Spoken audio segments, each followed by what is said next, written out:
আচ্ছা, সকলকে ধন্যবাদ এবং শিক্ষক মঞ্চকে ধন্যবাদ এবং সকলকে ধন্যবাদ।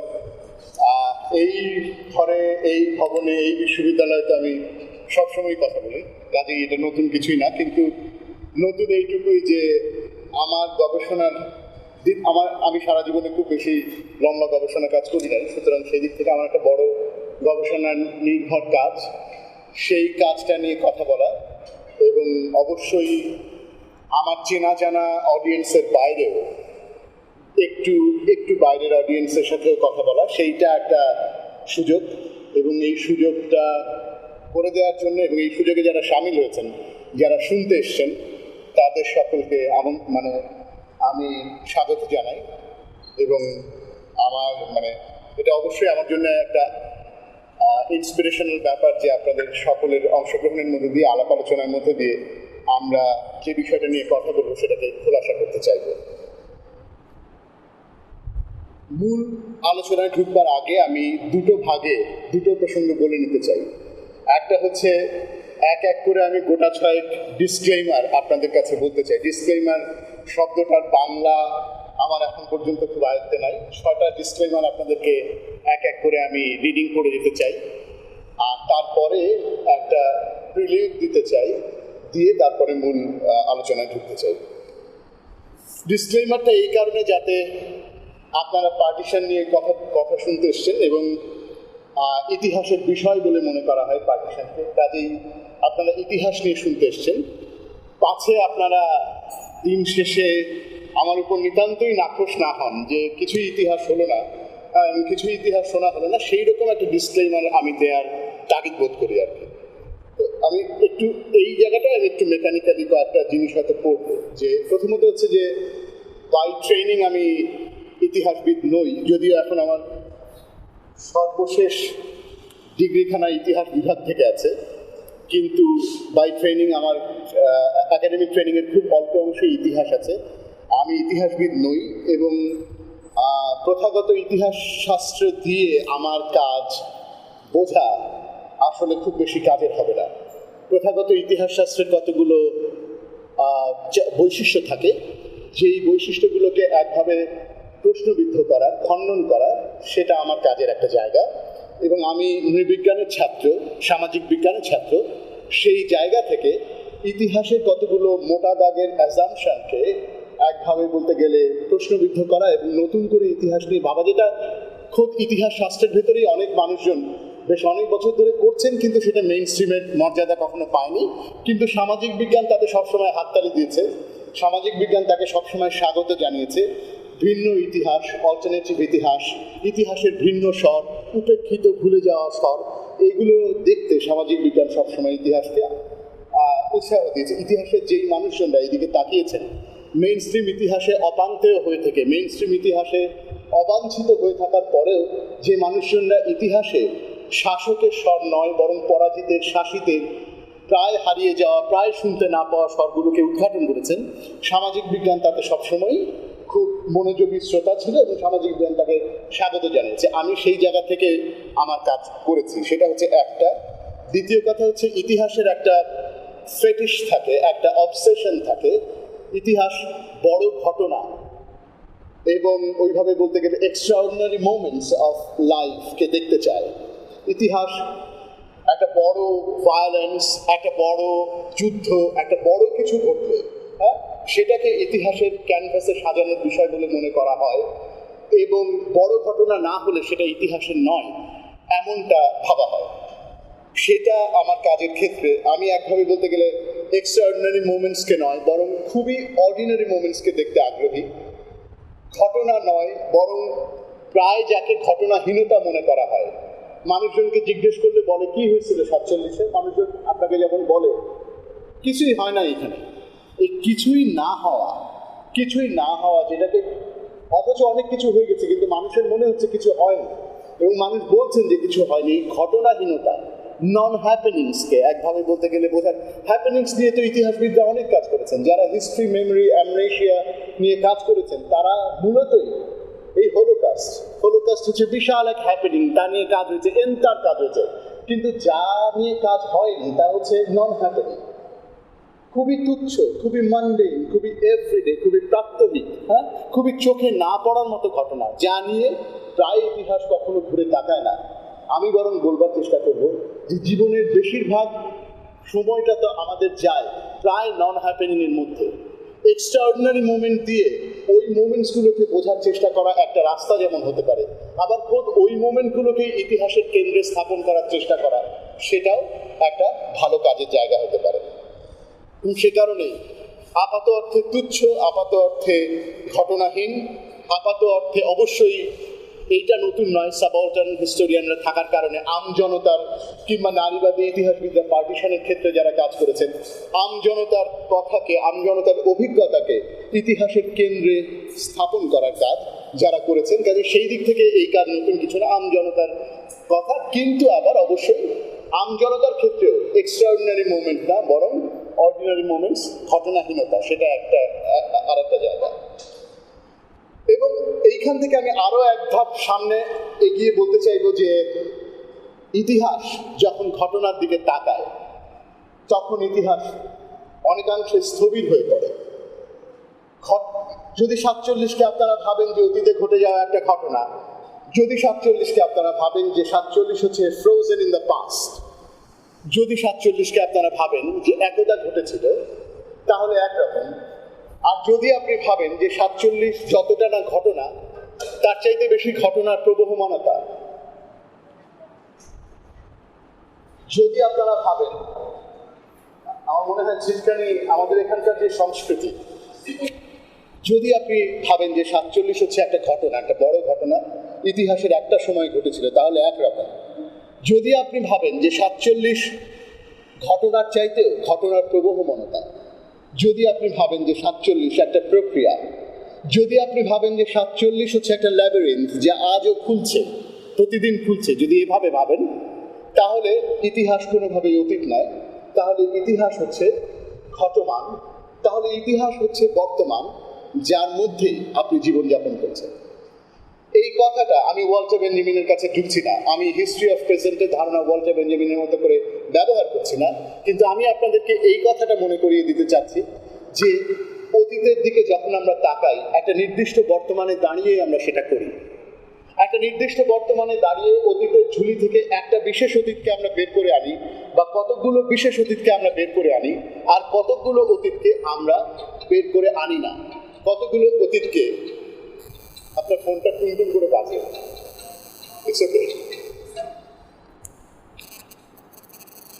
একটা হচ্ছে যে আমরা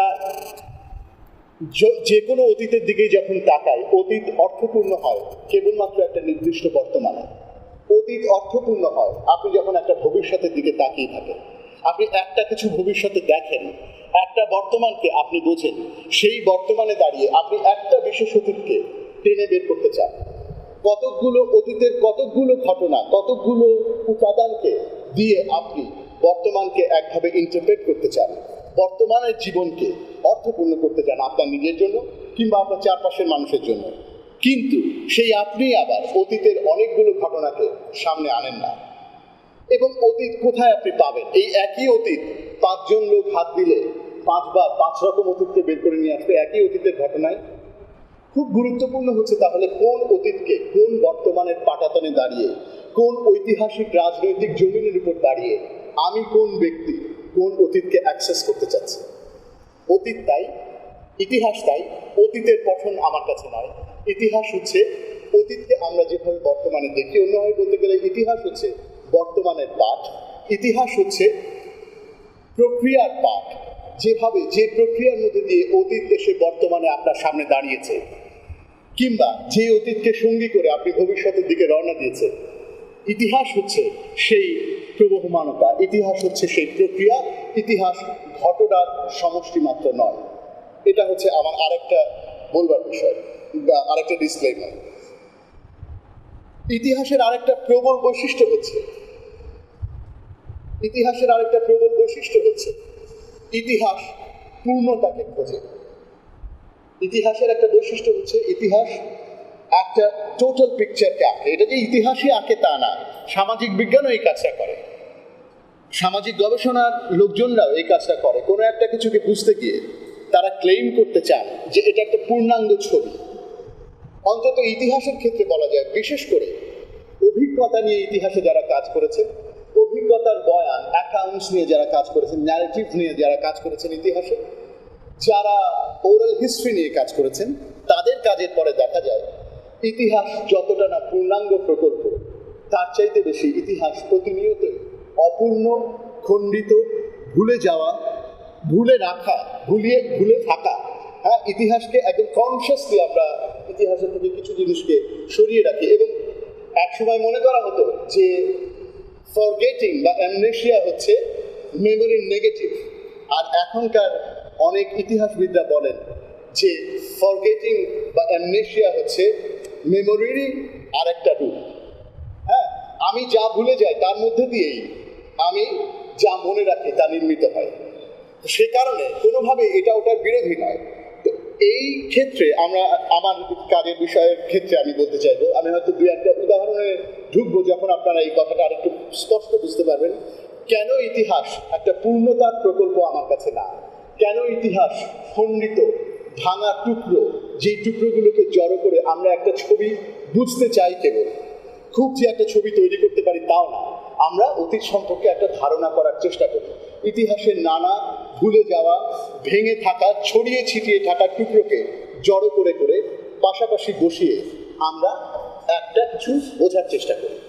তার মানে এই নয় যে এই টুকরোগুলোকে জোড়া দিলে একটা পরিপূর্ণ ইতিহাসের প্রকল্প, একটা টোটালাইজিং ন্যারেটিভস ইতিহাসে কখনো দাঁড় করানো সম্ভব, আমি সেটা অন্তত মনে করি না। পঞ্চমত, আপনারা অনেকেই এটা জানেন, এটা বলার কিছু নাই, ইতিহাসকে যারা বস্তুনিষ্ঠ ভাবেন, সামাজিক বিজ্ঞানকে যারা বস্তুনিষ্ঠ ভাবেন, আমি তার দলে নই। ইতিহাস হচ্ছে সবসময় ভীষণ রকম সাবজেক্টিভ, আরও এক ধাপ এগিয়ে এখনকার সময়কার গবেষকরা বলেন ইন্টার সাবজেক্টিভ। এগুলো মোটে আমার বানানো কথা না, আপনারা জানেন। এই যে সাবজেক্টিভিটি এবং ইন্টার সাবজেক্টিভিটি, এর মধ্যে দিয়ে যে জ্ঞান তৈরি হয়, অবজেক্টিভ হিসেবে সোশ্যাল সায়েন্স কখনো তৈরি হবে না বা হয় না। হ্যাঁ, এমনকি বিজ্ঞানও না, সেই তর্কও আছে যে বিজ্ঞানও কিভাবে অবজেক্টিভ নয় দিনের শেষে, সেই তর্কও আছে। আমরা সেগুলোর মধ্যে না ঢুকি, শুধু এইটুকু বলি যে ইতিহাস আমার কাছে অবজেক্টিভ নয়, বস্তুনিষ্ঠ নয়। ইতিহাস হচ্ছে খুবই সাবজেক্টিভ এবং ইন্টার সাবজেক্টিভও বটে। ইতিহাস, আমরা যখন তথ্য ইতিহাস প্রকল্পে কাজ করি, আমরা যখন গবেষক হিসেবে কারোর সাথে কথা বলি, তখন আমার এবং তার সাবজেক্টিভিটির মিথস্ক্রিয়ার মধ্যে দিয়ে নতুন জ্ঞান তৈরি হওয়ার রাস্তা খোলে, নতুন নতুন সম্ভাবনা খোলে। সেটা হচ্ছে আর একটা। এবং সর্বশেষ ডিসক্লেইমার, আপনাদেরকে ডিসক্লেইমারের হাত থেকে এক্ষুনি মুক্তি দেবো আমি। সেটা হচ্ছে যে যেহেতু ঘটনা আমি দেখতে চাই না, যেহেতু ঘটনা আমরা দেখবো না ইতিহাসের ক্ষেত্রে, অন্তত আমার কাজে, সেহেতু পার্টিশন আমার কাছে কোনো 47-এর পার্টিশন, 47-এর দেশভাগ আমার কাছে কোনো ঘটনা বা ঘটনাসমূহের সমাহার না। সেহেতু এই ঘটনা বা ঘটনাসমূহের জন্য কারা দায়ী, কংগ্রেসই দায়ী ছিল নাকি মুসলিম লীগ দায়ী ছিল, সেটাও আমরা দেখবো না, আমি দেখবো না, আমার প্রকল্পে দেখবো না। অথবা বাঙালি হিন্দু বেশি দায়ী ছিল নাকি বাঙালি মুসলমান বেশি দায়ী ছিল বাংলা ভাগের ক্ষেত্রে, সেগুলোর আলোচনার মধ্যেও আমি ঢুকতে চাই না। কোন ব্যক্তি, কোন দল, কে দায়ী, কিংবা কি কারণে পার্টিশন হলো, সেই আলোচনা, সেই কার্যকারণে ঘটনা এবং ঘটনার কারণ অনুসন্ধান এই বক্তৃতার বিষয়বস্তু নয়। আশা করি এই 6টা ডিসক্লেইমার আমি মোটামুটি আপনাদের কাছে পরিষ্কার করতে পেরেছি। এবার দুটো প্রিলিউড দিয়ে আমি মূল বক্তব্যে ঢুকবো। একটু লম্বা হয়ে যাচ্ছে না? প্রিলিউডের আগেই আমি এতখানি বলে দিচ্ছি। আচ্ছা, প্রিলিউড হচ্ছে দুটো প্রিলিউড হচ্ছে। প্রথমটা হচ্ছে যে পূর্ববঙ্গ অবলিক বাংলাদেশ এবং দেশভাগ, বা আপনি তাকে যে নামেই ডাকেন, বাটোয়ারা, কোথাও তাকে ডাকা হয়েছে বাটোয়ারা, কোথাও তাকে ডাকা হয়েছে পার্টিশন নামে, কোথাও তাকে ডাকা হয়েছে ভাগাভাগি নামে। এই নিয়ে জ্ঞানেন্দ্র পাণ্ডের একটা চমৎকার লেখা আছে এই টার্মিনোলজি নিয়ে। এবং জ্ঞানেন্দ্র পাণ্ডে আমার আমি যেই সব ইতিহাসবিদদের প্রেমে পড়া মানুষ, জ্ঞানেন্দ্র পাণ্ডে হচ্ছে তাদের মধ্যে একজন। এবং জ্ঞানেন্দ্র পাণ্ডে লিখছেন যে মুসলমানি বাংলায় এটাকে এই বলা হয়। সেটা নিয়ে আমার থিসিসে একটা ক্রিটিক্যাল এনগেজমেন্ট আছে, একটা নোট আছে, কিভাবে এরকম সাবঅল্টার্ন হিস্টোরিয়ানও কিভাবে আলটপকা একটা শব্দ ব্যবহার করে ফেলেন, যার আবার পার্টিশনের সাথে যোগ সাজস আছে। সেটা আলাদা প্রশ্ন, সেগুলোর মধ্যে আমরা না ঢুকি। আপাতত যেখানে যাই সেটা হচ্ছে যে পূর্ববঙ্গ অবলিক বাংলাদেশ, আমি খুব সচেতনভাবে এটা ব্যবহার করছি, মানে আমি সময় বাঁচানোর জন্য মাঝখানে একটু বলি না, সেটা হচ্ছে পূর্ববঙ্গ অবলিক পূর্ব পাকিস্তান অবলিক বাংলাদেশ এবং পার্টিশন বা দেশভাগ পরস্পরের সাথে মিউচুয়ালি এক্সক্লুসিভ হয়ে আছে বহু বছর ধরে। বহু বছর ধরে পার্টিশন নিয়ে যে কাজগুলো হয়েছে সেই কাজে পূর্ববঙ্গ কিংবা পূর্ব পাকিস্তান কিংবা বাংলাদেশ তেমন কোনো জায়গা পায় নাই।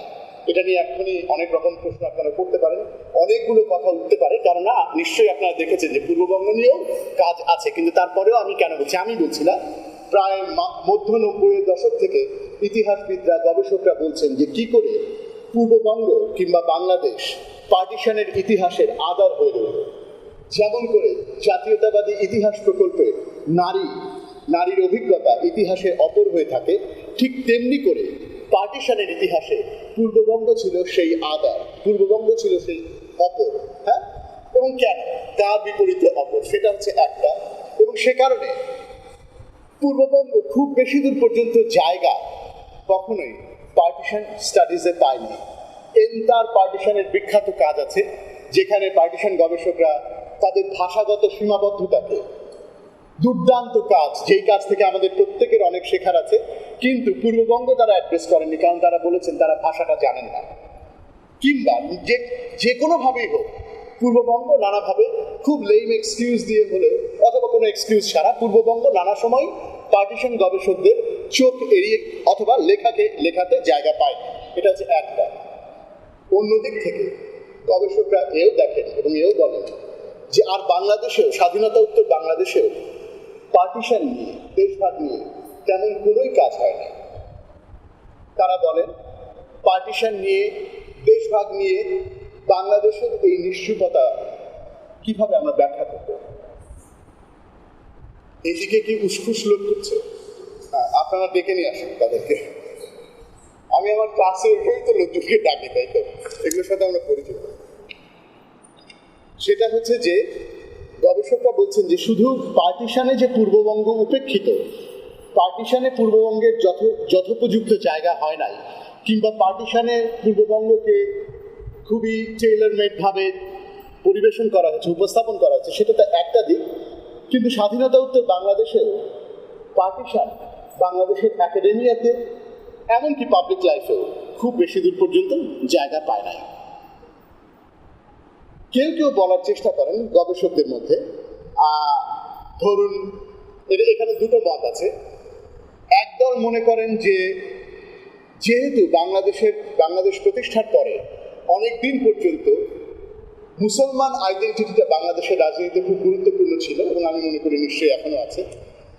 এই কারণে ওই মুসলমান আইডেন্টিটির কারণে পার্টিশনে মুসলমানদের যেসব কীর্তিকলাপ হিন্দুদের প্রতি তারা যা করেছিল সেগুলোকে তারা জায়গা দিতে চায় না বলে পার্টিশন উপেক্ষিত। এটা হচ্ছে একটা মত।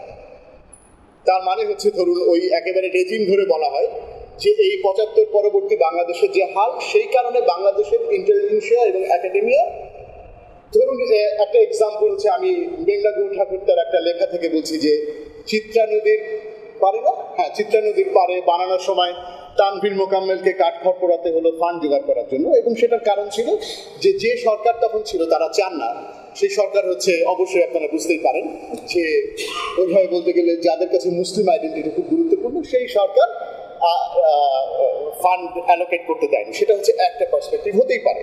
এই পার্সপেক্টিভের মধ্যে যে কিছু নেই যুক্তি তা নয়। অন্য দিক থেকে ভাবেন, অন্য মতটা হচ্ছে যে বাংলাদেশে সেকুলার যারা, তাদের কাছে ৭১ এতই বড় ঘটনা, ৭১ বাংলাদেশের মানুষের জীবনের এত বড় ঘটনা, যেটা সবসময় সমস্ত, ইংরেজিতে বললে এক্সপ্রেশনটা এরকম যে সমস্ত টকিং পয়েন্টকে দখল করে ফেলে হচ্ছে ৭১। কথা বলার সমস্ত সুযোগকে, হ্যাঁ, কথা বলার সমস্ত ময়দানকে দখল করে ফেলে, সমস্ত মঞ্চকে দখল করে ফেলে হচ্ছে ৭১। ৭১ এত বড় ঘটনা বাংলাদেশের, হ্যাঁ, সেকুলার মহলের কাছে, যে ৭১কে সেলিব্রেট করতে গিয়ে ৭১-এর ডামাডোলের নিচে ৪৭-এর কাহিনী হারিয়ে যায়। এখন এই দুতরফের কথার মধ্যে যুক্তি আছে, কিন্তু আবার একই সাথে মনে রাখবেন এখানে একটা ছোট্ট টুইস্ট আছে, দুতরফ যে 247-এর কথা বলছে, দুতরফ মোটেই একটা অখণ্ড কোনো 47-এর কথা বলছে না। আপনারা বুঝতে পারছেন তো? সেকুলারিস্টরা 71 সালকে সেলিব্রেট করে, 47 মানে হচ্ছে তাদের কাছে আইএমএ জাহেলিয়াত, 47 মানে হচ্ছে মুসলিম আইডেন্টিটিতে ফিরে যাওয়া, 47 মানে হচ্ছে পাকিস্তানে ফিরে যাওয়া। আর অন্যদিক থেকে 47-কে যদি আপনি ভাবেন যে মুসলমানরা হিন্দুদের প্রতি কি করলো পূর্ববঙ্গে, তাহলে সেটা আর একটা 47। যে কোনোভাবেই হোক 247-এর 147-ও বাংলাদেশের একাডেমিয়াতে এবং পাবলিক লাইফে খুব বেশি দূর পর্যন্ত জায়গা পায় না। এইটুকু পর্যন্ত প্রথম প্রিলিউডটা আমি এইটুকু পর্যন্ত সমাপ্ত।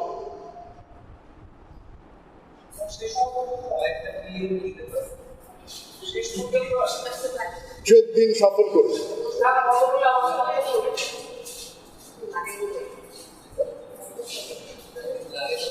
আমি অত্যন্ত বেহায়া বক্তা, এইসব আসা যাওয়াতে আমার কিছুই যায় আসে না, আমি আমার মতো বলতে থাকবো। আচ্ছা, যেটা বলছিলাম সেটা হচ্ছে যে 247-এর কোনো 47-এ না একাডেমিয়াতে, না বিদ্যা জগতে, হ্যাঁ, না পাবলিক লাইফে জনপরিসরে বাংলাদেশে তেমনভাবে উদযাপিত হয়েছে। এইখানে একটা কিন্তু অবশ্যই আপনাদের মাথার মধ্যে থাকতে পারে যে কেন চিত্রা নদীর পাড়ের কথাই তো আপনি বললেন, কিংবা ওই ফেসবুক পেজে যে ওখানে একজন কমেন্ট করেছে যে তাহলে ওই ট্রেন টু পাকিস্তান, যদিও সেটা পাঞ্জাবের কথা, আর আরেকটা জন্য কি হ্যাঁ, মানে যাই হোক আরো একটা পার্টিশনকে কেন্দ্র করে পূর্ববঙ্গ থেকে হয় একটা লেখার কথা বলে যে এগুলো কি হয় নাই? তা নিশ্চয়ই তাহলে কিছু তো কাজ হয়েছে। তাহলে আমি কেন বলছি যে এই অ্যাবসেন্স, এই সাইলেন্স, বা আমি না, আমার আগে আমার চাইতে বেশ বড় সড়ো প্রতিষ্ঠিত গবেষকরা কেন বারবার এটাকে জোর দিচ্ছেন যে পূর্ববঙ্গে পার্টিশন সাইলেন্স এপিসোড, পূর্ববঙ্গে পার্টিশন নিয়ে তেমন কোনো উচ্চবাচ্য নাই, আর পার্টিশন স্টাডিজে পূর্ববঙ্গ কিংবা বাংলাদেশ তেমন কোনো জায়গা কখনো পায়নি। পূর্ববঙ্গে না, প্রথমটা হবে বাংলাদেশ, স্বাধীনতা উত্তর বাংলাদেশে পার্টিশন নিয়ে তেমন কোনো উচ্চবাচ্য নাই, আর পার্টিশন স্টাডিজে পূর্ববঙ্গ নিয়ে তেমন কোনো উচ্চবাচ্য নাই। এই কথাগুলো বলার এই প্রিলিউডটা আপাতত অসমাপ্ত থাক, এটাতে আমরা আবার ফিরে আসবো যখন মূল বক্তৃতার কোনো একটা পর্যায়ে এই প্রসঙ্গে আমরা আসবো যে কেন এই কথাটা বলা হচ্ছে। প্রিলিউডের দ্বিতীয় অংশটা হচ্ছে, আমার স্মৃতি এতক্ষণে আমাকে বিক্রি করতে শুরু করল। প্রিলিউডের দ্বিতীয় অংশটা হচ্ছে যে পার্টিশনকে বলা হয়ে থাকে সার্জারি, তুলনা করা হয়ে থাকে সার্জারি। এই মেটাফোরটা ভীষণ রকমের বিভ্রান্তিকর। এই মেটাফোরটা রীতিমতো এই মেটাফোর দিয়ে পার্টিশনকে বোঝা, বা এই মেটাফোর দিয়ে পার্টিশনকে বোঝানোর চেষ্টা করা, বা পার্টিশনকে সার্জারি বলাটা, সার্জারি বোঝেন তো আপনারা? সার্জারি বোঝেন তো অপারেশন, যেটাকে আমরা বাংলায় বলি, হ্যাঁ, বাংলায় আমরা যেই শব্দটা বুঝি সেটা হচ্ছে অপারেশন করা। হ্যাঁ, পার্টিশন অপারেশন কি? প্রথমত হচ্ছে অপারেশন হচ্ছে একটা নিট প্রসেস, নিট হবে, নিট অ্যান্ড ক্লিন হবে, এর মধ্যে কোনো গজ ফিতা ভিতরে রেখে আপনি পেট সেলাই করে দেবেন না, ওটা খারাপ অপারেশন হবে। বা আপনি কোনোভাবে অপারেশনের মধ্যে অন্য কিছু ঢুকতে দেবেন না, একটা নিট প্রসেস, একটা নিট কমপ্লিট একটা প্রসেস হবে অপারেশন সার্জারি। দ্বিতীয়ত হচ্ছে সার্জারি করাই হবে কেন?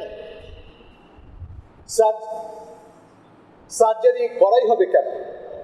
সেটা হচ্ছে অসুস্থতা সারানোর জন্য। গবেষকরা বলছেন যে যেখানে দেখাই যাচ্ছে যে সার্জারি করার পরে অসুস্থতা আরো ক্রনিক হয়ে গেল, যেখানে দেখাই গেল যে একটা ক্ষত স্থান, একটা অসুখ, একটা উন্ড দীর্ঘদিন ধরে খোলা পড়ে রইল এবং তা আরো ক্রনিক পর্যায়ে যেতে থাকলো, অসুস্থতা আরো ক্রনিক পর্যায়ে যেতে থাকলো, যেখানে দেখাই যাচ্ছে যে সার্জারি বলে যাকে চালানো হচ্ছে সেটা ছিল একটা ভীষণ মেসি প্রসেস। মেসি কি অর্থে সেটা একটা জাতা প্রক্রিয়া ছিল।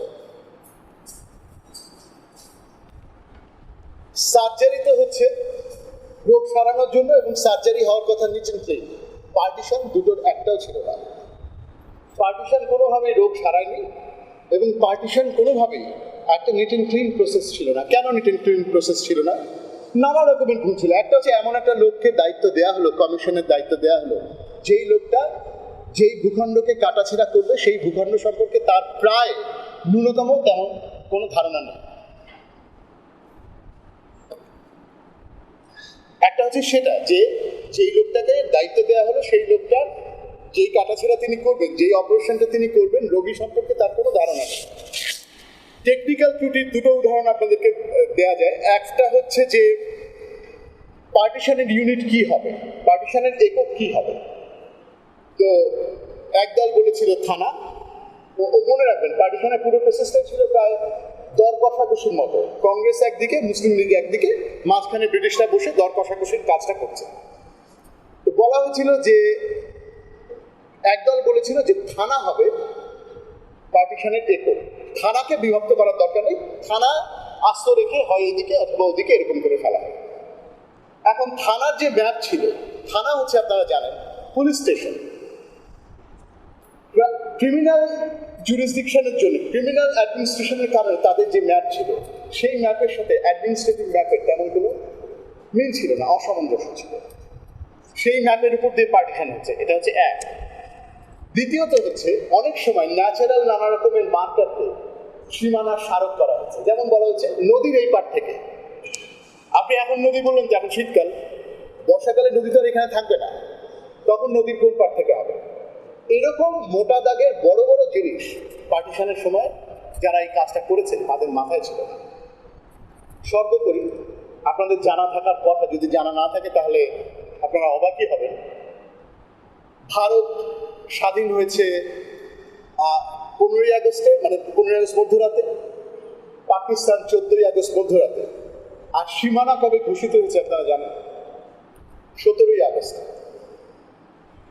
কিভাবে তাহলে সীমানার ভাড়া যাদের উপর পড়বে এই মানুষগুলো অন্তত পক্ষে 3টা দিন, তার আগে তো বটেই, অন্তত পক্ষে 3টা দিন পর্যন্ত একদম অন্ধকারে ছিল, তারা জানতোই না যে তারা কোথায় যাবে। একটা, এবং এখানে খুব মজার কনসেপ্ট ছিল, একটা ছিল নোশনাল বাউন্ডারি, নোশনাল বর্ডার হবে। নোশনাল মানে যেটা নোশন আছে, নোশন কি ইস্ট বেঙ্গল বলে আগে যে প্রদেশটা ছিল, ইস্ট বেঙ্গলের ডিস্ট্রিক্টগুলো পড়বে ইস্ট বেঙ্গলে, এরকম ছিল একটা কথা। কিন্তু সেটাও থাকেনি শেষ পর্যন্ত। মুর্শিদাবাদ ওপারে চলে গেছে, খুলনা এপারে, ইত্যাদি ইত্যাদি নানা কিছু হয়েছে না, সেগুলোও তার মানে, ফলে মানুষজন কিন্তু যারা একদম মাটিতে, যারা একদম প্রত্যন্তে বাস করে, তাদের জন্য কিন্তু ভীষণ রকমের একটা ধোঁয়াশার মধ্যে তারা ছিল, কনফিউজড তারা। তারপরে পার্টিশনের আগে আগে রেফারেন্ডাম হয়েছিল, গণভোট হয়েছিল, মানুষজনকে বলা ছিল তোমরা ভোট দাও, যা যেদিকে তোমাদের ভোটের রেজাল্ট যাবে মোটামুটি সেদিকেই হবে। লোকজন ভোট দিয়ে ভাবছে যে বাহ, আমরা তাহলে এবার পাকিস্তানের মধ্যেই বলবো, কারণ আমরা পাকিস্তানের মধ্যে ভোট দিচ্ছি। দেখা গেল যে ওই পুরো জায়গাটাই ভারতের মধ্যে পড়ছে, অথবা অর্ধেক পাকিস্তানে অর্ধেক ভারতে পড়ছে। এরকম একটা দুটো ক্ষেত্রে না, অসংখ্য ক্ষেত্রে ঘটেছে। পার্টিশন তাই কোনোভাবেই সার্জারির মতো নিট ছিল না, পার্টিশন ছিল ভীষণ রকমের মেসি।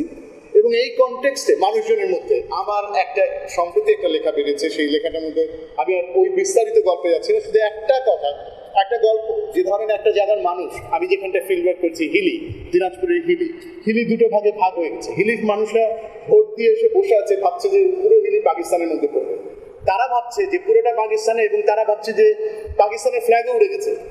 তারপরে কেউ বলে একদিন, কেউ বলে 3 দিন, কেউ বলে 7 দিনের, কোথাও কোনো লেখাজোকা নাই। মানুষজন বলে যে এরপরে এই বর্ডার সরে গেল আরো ওই পাশে, আমরা ইয়ের মধ্যে পড়ে গেলাম, আমাদের একটা অংশ, হিলির একটা অংশ চলে গেল, এই বর্ডার আগে আসলে এইদিকে আমরা, আমাদের একটা অংশ চলে গেল ইন্ডিয়ার মধ্যে। এবং এই যে হেরে যাওয়া, মানুষ ভাবে যে তারা হেরে গেল, ভারত শক্তিশালী বলে তারা আমাদের কাছ থেকে এতখানি জায়গা নিয়ে নিল। হিন্দুরা, এলাকার হিন্দুরা টাকা পয়সা ছিল বলে, ক্ষমতা ছিল বলে তারা আমাদেরকে ঠকাতে পারলো, এবং তারা আমাদের এতগুলো জায়গা নিয়ে ভারতের মধ্যে চলে গেল। সত্য কি মিথ্যা আলাদা প্রসঙ্গ, মানুষের উপলব্ধিকে বোঝার চেষ্টা করে। এবং এমন কথা বলে যে এলাকায় একজন মুসলিম নেতা ছিল, যিনি স্থানীয় কংগ্রেসের গণ্যমান্য নেতা, বলে যে ওই লোকটা হিন্দুদের সাথে টাকা খাইছে, তাকে জমি লিখে দিচ্ছে, নানা কিছু বলে। লোকটা রীতিমতো একজন পুরনো রাজনীতিবিদ, এগুলো তার ক্ষেত্রে নাই হওয়ার কথা, সত্য। বলে যে ওই যে আঙ্গুল দিয়ে যে সীমারেখা দেখাচ্ছিল যে আচ্ছা এইটাই হবে নেগোসিয়েটেড সীমারেখা, ওই আঙ্গুল, ওই হাত তার অচল হয়ে গেছে। আর ঘটনাক্রমে ভদ্রলোকের হাতটা প্যারালাইজড হয়ে গেছিল জীবনের শেষ থাকে। এটার সাথে এই অ্যাবসার্ডিটি, 70 বছর ধরে মানুষ কেন এরকম অ্যাবসার্ড গল্পকে লালন করে? 70 বছর ধরে মানুষকে এরকম অবিশ্বাস্য জিনিসকে কেন লালন করে? আপনি এই দিয়ে কি ইতিহাস বুঝবেন? এটা সত্য না, আপনিও জানেন এটা হয়নি। আপনি জানেন যে সীমানা দেখানোর সাথে আঙুল এরকম হয়ে যাওয়ার কিছুই না। তাহলে মানুষের উপলব্ধি, মানুষের মানুষের হেরে যাওয়ার অনুভূতি, তার সাথে আমি শুধু ওই এক্সাম্পল দিচ্ছিলাম যে কি করে পার্টিশন কোনোভাবে সার্জারি না, কি করে পার্টিশন ছিল একটা মেসি প্রসেস। পার্টিশন কেবল উন্ডটাকে জাগিয়ে দিল, ক্ষতটাকে জাগিয়ে দিল, পার্টিশন ক্ষতটাকে খুলে রাখলো, যা পরের দশকগুলোতে উত্তরোত্তর আরো খারাপ অবস্থার দিকে আমাদেরকে, বা আরো জটিল একটা অবস্থার দিকে আমাদেরকে নিয়ে গেল। প্রিলিজ শেষ, এবারে আমরা মূল বক্তব্যে ঢুকবো। যদি দীর্ঘ হয় আপনারা বলবেন, আয়োজকরা বলবেন, যদি দীর্ঘ হয় যেখানে ছাড়তে হবে সেখানে ছেড়ে দেবে। একটা হচ্ছে, যেহেতু পূর্ববঙ্গ উপেক্ষিত আমরা বলছি, সেহেতু ওখান থেকে শুরু করি যে পূর্ববঙ্গে কি ঘটেছিল। পূর্ববঙ্গে ঘটেছিল হচ্ছে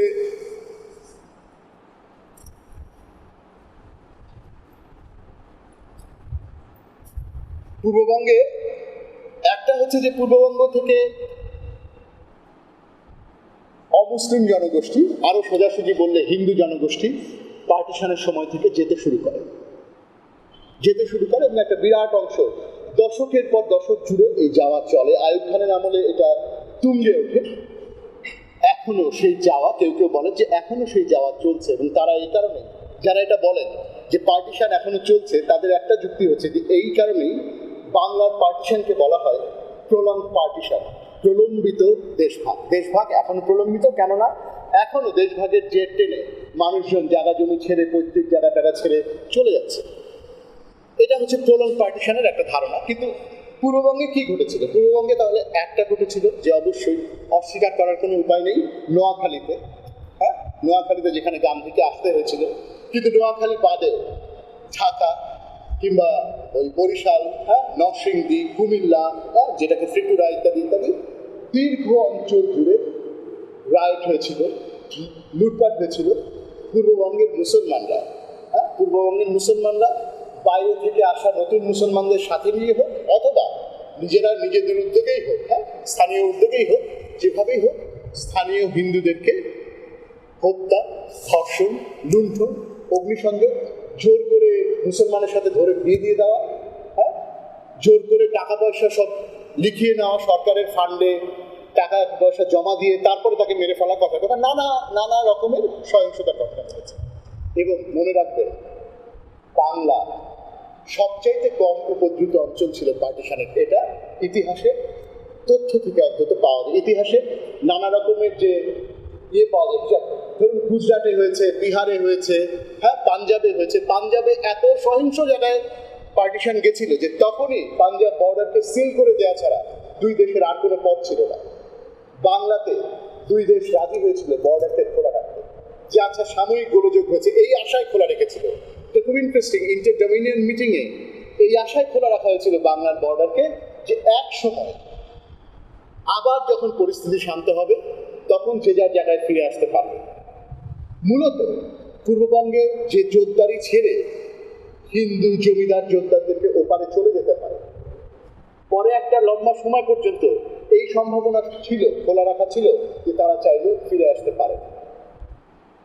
এখন এটা ভাবার বিষয় যে এইটার মধ্যে নিশ্চয়ই একটা শুভ চিন্তা ছিল যে মানুষজন যেন তার নিজের জায়গা জমিতে পৈতৃক জায়গায় ফিরে আসতে পারে।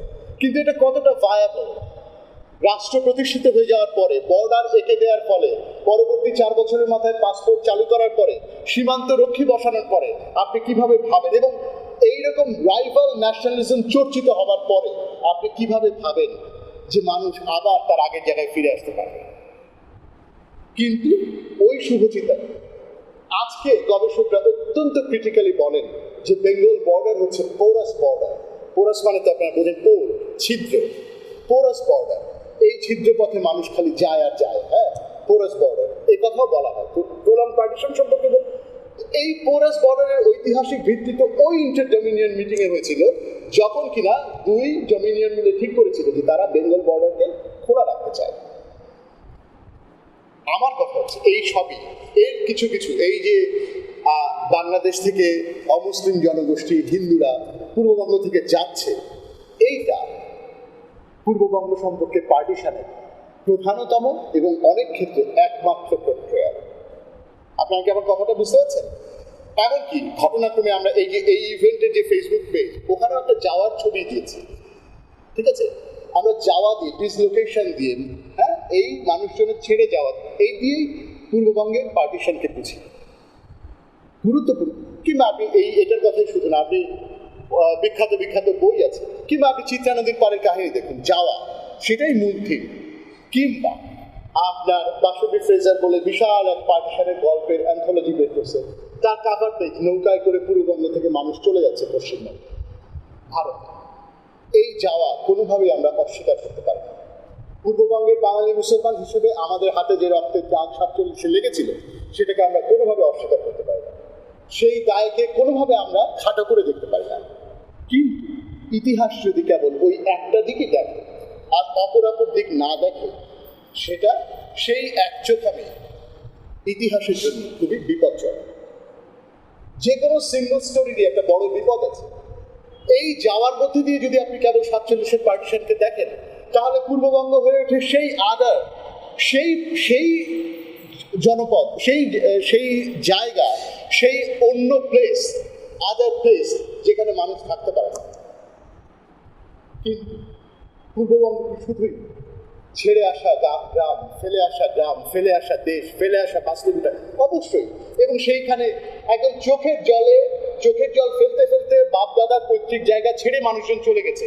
সেই আবেগ, সেই অনুভূতি, সেই ছেড়ে যাওয়াকে এতটুকু অসম্মান নয়। কিন্তু পূর্ববঙ্গ তো শুধুই ছেড়ে যাওয়া গ্রাম, ছেড়ে যাওয়া জনপদ নয়। পূর্ববঙ্গেও পার্টিশনে আসার স্ফুরণ ঘটেছিল, মানুষ এসেছিল পূর্ববঙ্গে নতুন করে। পূর্ববঙ্গ থেকে অনেক মানুষ যায় নাই, যেতে পারতেন, 47-এ যায় নাই। জ্যোতির্ময় গুহ ঠাকুরদা, মেঘনা গুহ ঠাকুরদার বাবা, তিনি বলেছিলেন তার আত্মীয় স্বজনরা যখন চলে যাচ্ছে, তিনি তখন বলেছিলেন, না, এইখানে নতুন বাঙালি মুসলমান তরুণ সমাজ তৈরি হচ্ছে, নতুন নতুন শিক্ষিত মধ্যবিত্ত শ্রেণীর বিকাশ হচ্ছে বাঙালি মুসলমানের মধ্যে। এই যাত্রায়, এই পায়োনিয়ারিং যাত্রায় অংশীদার হওয়া, এই ইতিহাসে অংশীদার হওয়াকে তিনি কর্তব্য মনে করছিলেন। এমএন রায়ের দল করতেন তিনি। এমএন রায়ের দল থেকে তাকে অ্যাসাইন করা হয়েছিল এখানে থেকে যাওয়ার জন্য। জ্যোতির্ময় গুহ ঠাকুরদা ছেড়ে যাননি। আমার এগুলো খুব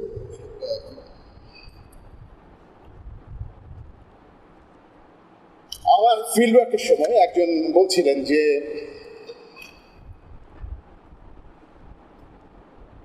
তাকে তার আত্মীয় স্বজনরা যখন চলে যাচ্ছে, ছেড়ে চলে যাচ্ছে, তখন তাকে বলছে যে খুব তো ভাবছো যে সস্তায় চাল ডাল খাচ্ছ, ইলিশ মাছ পাচ্ছ, দিন তো এরকম থাকবে না। ভদ্রলোক যাননি। জ্যোতির্ময় গুহ ঠাকুরদার ক্ষেত্রে আদর্শিক কারণ ছিল, তার উপলব্ধি ছিল যে তিনি এই ইতিহাসের অংশীদার হতে চান। কিন্তু আমি হিলির গ্রামে যে ভদ্রলোকের সাথে কথা বলছি, তিনি এত মহান কোনো মিশন তার জীবনে ছিল না। তিনি যাননি কেননা তার সিম্পলি, তিনি বলেছেন, তার সঙ্গতি ছিল না। তার এখানে যে টাকা পয়সা, এই টাকা পয়সা নিয়ে পশ্চিমবঙ্গে যেয়ে তার পক্ষে কিছুই করা সম্ভব না। তার 3টা মেয়েকে নিয়ে পশ্চিমবঙ্গে যে একটা নতুন জীবন শুরু করা, তার পক্ষে কোনোভাবেই সম্ভব ছিল না। অনেক বছর পরে, প্রায় 37 বছর পরে, ভাই বোনের সাথে যখন তার কলকাতা আবার দেখা হলো, তখন তাকে আবার সবাই বললো, বাংলাদেশে কি থাকা যায়? এই যে রাজশাহী থেকে সেদিন আরো 2টা ফ্যামিলি চলে আসলো, বাংলাদেশে কি থাকা যায়? চলে আসো। তখন কেন আসলো না? এই দেখো, এখন তো আমরা সবাই দাঁড়াই গেছি। ভাই বোনরা তাকে বলছে, এক ভাইয়ের সাথে তার দেখা হয়েছে 37 বছর পরে, এক বোনের সাথে তার দেখা হয়েছে 52 বছর পরে। ওই ভদ্রলোক বলছে যে তখন যদি আমি আসতাম, কে জানে, তখন তোমরাই আমাকে সাহায্য করতে পারতাম না, তোমরাই আমাকে দেখতে না। আজকে তোমরা বলতেছো তখন যদি আমি আসতাম, তাহলে কে জানে, তোমরাই আমাকে দেখতে না, তাহলে কি হতো? তাহলে একটা হচ্ছে যে অমুসলিমরা এখানে টিকতে পারেনি, চলে গেছে। একটা হচ্ছে কিন্তু কারো তো উপায় ছিল না যাওয়ার। কেউ তো যায়নি, কেউ তো জন্মভূমি ভেবে এখানে থেকে যেতে চাইছে। তার মাসুল ধরেন জ্যোতির্ময় গুহ ঠাকুরদাকে 71 সালে দিতে হয়েছে, কিন্তু থেকে তো গেছেন বহু মানুষ। মেঘনা তার লেখায় বলছেন যে পূর্ববঙ্গে, মেঘনা তার পরিবারের অভিজ্ঞতা থেকে বলছেন, মেঘনা তার পরিবারের অভিজ্ঞতা থেকে বলছেন যে পূর্ববঙ্গে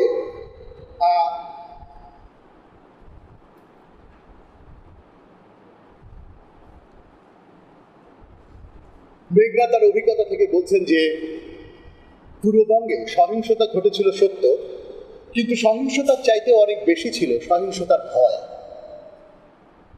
এই ভয় প্রচুর মানুষকে তাড়া করে ফিরেছিল এবং তাদের একটা বড় অংশ তখন চলে গেছিল। মেঘনাদের পরিবারে জ্যোতির্ময় ঠাকুর, তার মা, ভাইরা সবাই তখন চলে গেলেন। মেঘনা বলছেন তার লেখায় যে যতটা সহিংসতা ঘটেছিল, পাশাপাশি সহিংসতার ভয় খুব বড় ব্যাপার ছিল। ধরুন, আমি যে হিলিতে কাজ করেছি, আমার তখন মনে হচ্ছে যে হিলির মানুষজনকে, ওই যে আমি জিজ্ঞেস করছি কি ঘটেছে, কিছু ঘটে নাই। কেবলমাত্র 58 বা 59-এর দিকে সান্তাহারে ওই একটা ট্রেনে বিহারিরা হামলা করেছিল। এই একটা গ্রাফিক্যাল সন্ত্রাসের ঘটনা তারা শুনেছেন, কেউ কেউ চাক্ষুষ চোখে দেখেছেন। পূর্ববঙ্গের অনেক জেলাতে যেমন হিন্দুদেরকে কেটে ফেলা হয়েছে, লুটপাট হয়েছে, অগ্নিসংযোগ, ধর্ষণ হয়েছে। এই কালকেও শুনছিলাম একজন প্রেজেন্টেশন দিচ্ছিলেন পশ্চিমবঙ্গ থেকে আসা, যারা এই পার থেকে চলে গেছে। তিনি বলছিলেন যে তার একজন ইনফরমেটের কথা বলছিলেন যে তিনি কিভাবে ওই যেই হিন্দুদের যে লাশ পানিতে ভাসছিল, সেই লাশের মধ্যে তিনি জ্যান্ত মানুষটা গহনাগুলো একটা পুটলিতে বেঁধে সেই লাশের মধ্যে ভেসেছিলেন। 3 দিন ওই লাশের মধ্যে ভেসে তিনি পার হয়েছেন। আমি আমার পয়েন্ট সম্ভবত মেক করতে পারছি, আমরা তো সেই ইতিহাসের দায়কে অস্বীকার করার কথা বলছি না। যেটা গুরুত্বপূর্ণ সেটা হলো যে কিন্তু বহু জায়গাতে, যেমন 5টা, 7টা, 8টা, 10টা জেলাতে সহিংসতা ঘটেছিল, তেমন আবার 5টা, 7টা, 8টা, 10টা, 15টা জেলা ছিল যেখানে কিছুই হতে পারে, কিন্তু মানুষ চলে গেছে। চলে যাওয়ার পথে তাদেরকে বারবার নাকাল হতে হয়েছে সীমান্ত রক্ষীর হাতে, আনসারদের হাতে।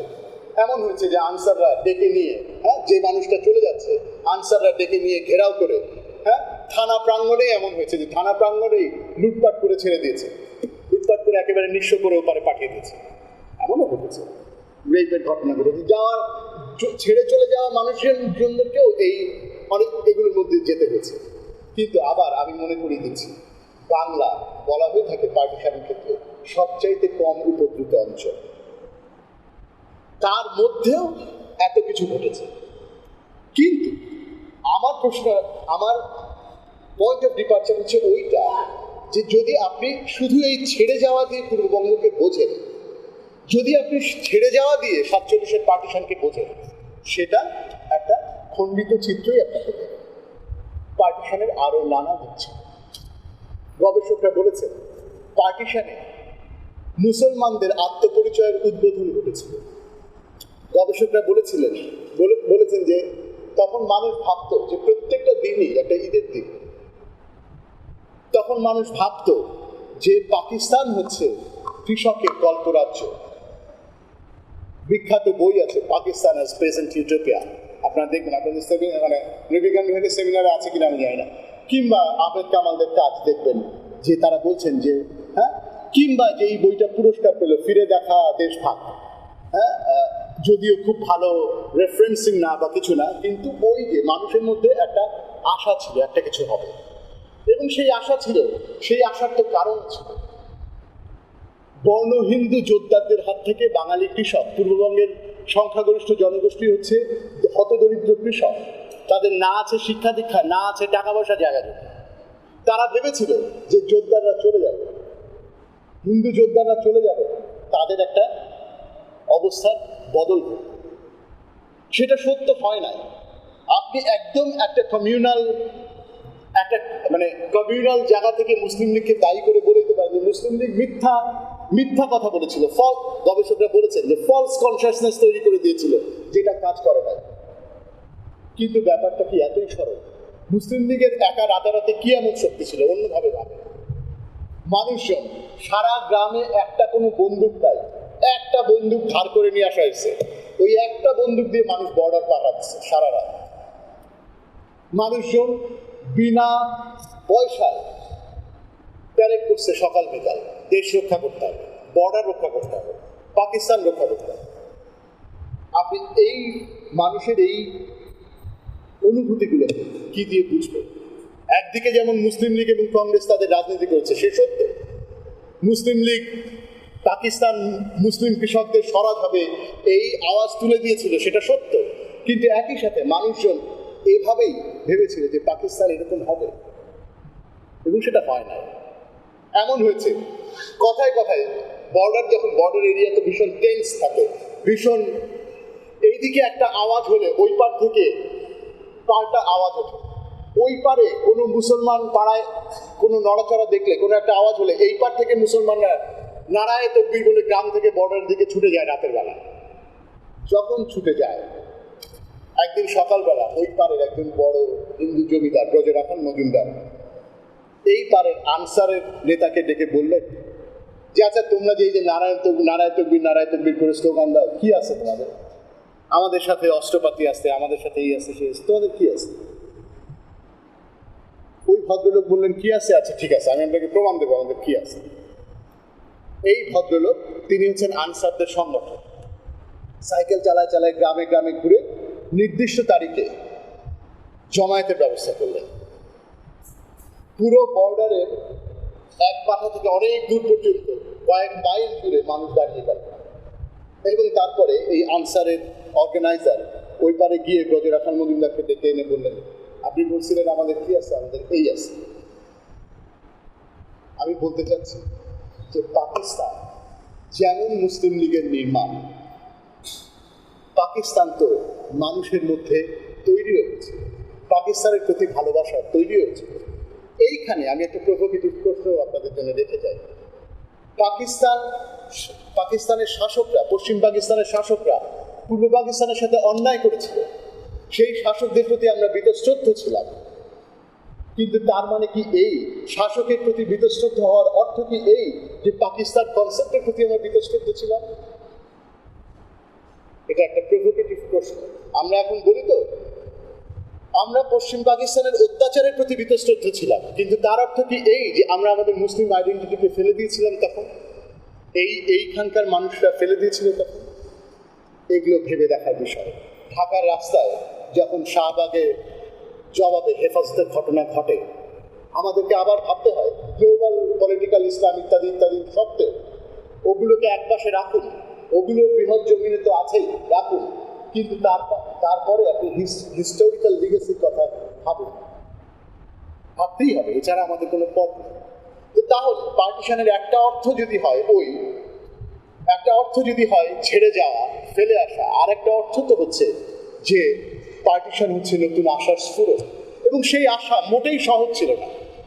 আপনাদেরকে আমি একটা, যদি অনুমতি দেন, একটা ছোট্ট টুকরা আমার থিসিসের থেকে একটা ছোট্ট টুকরা রিডিং করি, ইংরেজিতে একটু রিডিং করি।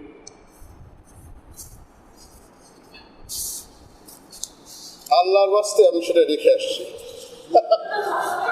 আচ্ছা ঠিক আছে, রিডিং পড়বো না, আমি ঘটনাটা আপনাদের কিন্তু বিষয়বস্তু কথা। সেটা হচ্ছে পার্টিশনের পর হিলি স্টেশন খুব জমজমাট স্টেশন ছিল, খুব জমজমাট রেল স্টেশন ছিল। পার্টিশনের পর একদিন সকালে হিলি স্টেশনে একটা ট্রেন এসে থামল। ট্রেনের একটা বগি ভর্তি ফার্নিচার, অনেক দামি দামি ফার্নিচার, রূপোর কারুকাজ করা ফার্নিচার, কিন্তু এর কোনো প্রাপকের নাম নাই। হিল স্টেশন মাস্টার এটা নিয়ে কি করবেন? বসে রইলেন একদিন, দুদিন, এক মাস, 2 মাস। এরপরে পাশের একটা খাদ্য গুদামের একটা জায়গাতে, একটা ছাউনির নিচে ফার্নিচারগুলোকে আনলোড করে রাখা হলো। নেওয়ার কেউ নাই, কি করবে? একদিন এই ফার্নিচারগুলো আসতে দেন, অসমাপ্ত গল্পটা শুনুক তারা। কোনো প্রাপক নাই, এই ফার্নিচারগুলো পড়ে থাকতে শেষ পর্যন্ত একদিন নিলামে উঠল। কারা কিনল সেই ফার্নিচার? হিলি শহর এমন কোনো শহর নয়, আপনারা তো বোঝেন। হিলি শহর এমন কোনো শহর নয়, দিনাজপুরই তখন কোনো শহর নয়, তো হিলি শহর তো শহর নয়। হিলি তখন এমন কোনো শহর নয়। কে কিনলো এই ফার্নিচার?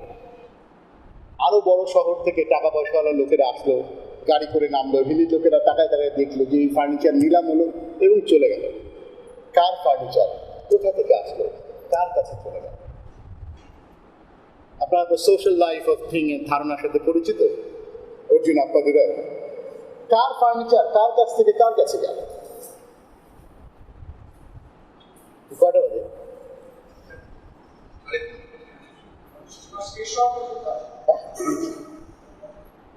তো খুব ইন্টারেস্টিং ছিল এই যে আপনারা আন্দাজ করতে পারেন তো কি হলো, ঘটনাটা কি হতে পারে?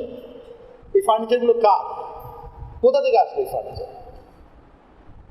মনে করুন বিহার থেকে কোনো একজন মানুষ ভেবেছিলেন দিল্লিতে তার হয়তো কোনো আত্মীয় স্বজন আছে যে এই ফার্নিচারটা রিসিভ করতে পারবেন, তিনিও একদিন নিরাপদে দিল্লিতে এসে পদার্পণ করবেন। আপনি বুঝতে পারেন সেই মানুষটা আসতে পারবে, আসার আগেই কোথাও হাওয়া হয়ে গেছে। হিলবিল ডিঙিয়ে, এই যুদ্ধ দাঙ্গা ডিঙিয়ে সে এই পর্যন্ত আসতেই পারেনি, তার ফার্নিচার এসে পৌঁছে গেছে।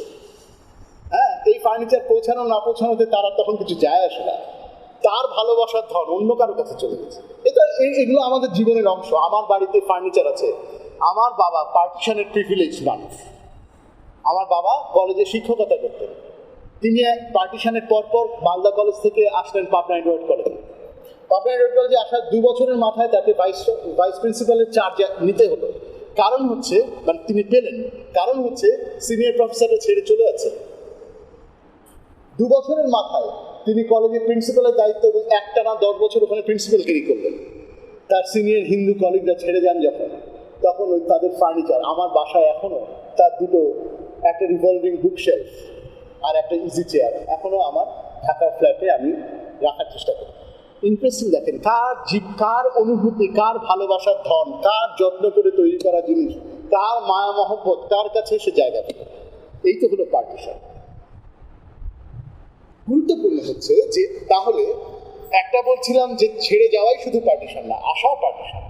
আবার একটা বলছিলাম দেখেন, আশা বলতেও যেমন করে এখান থেকে হিন্দুদের যাওয়াটার পথ, যেমন অমুসলিমের যাওয়াটার পথ যেমন কণ্টকময় ছিল, ভীষণ চোখের পানিতে ভেজানো ছিল, ভীষণ রক্তাক্ত পথ ছিল, তেমনই ছিল মুসলমানদের জন্য ওপার থেকে যারা এসেছিলেন, বিহার থেকে কিংবা পশ্চিমবঙ্গ থেকে কিংবা উত্তরপ্রদেশ থেকে যারা এসেছিলেন, তাদের জন্য একই রকমই ছিল।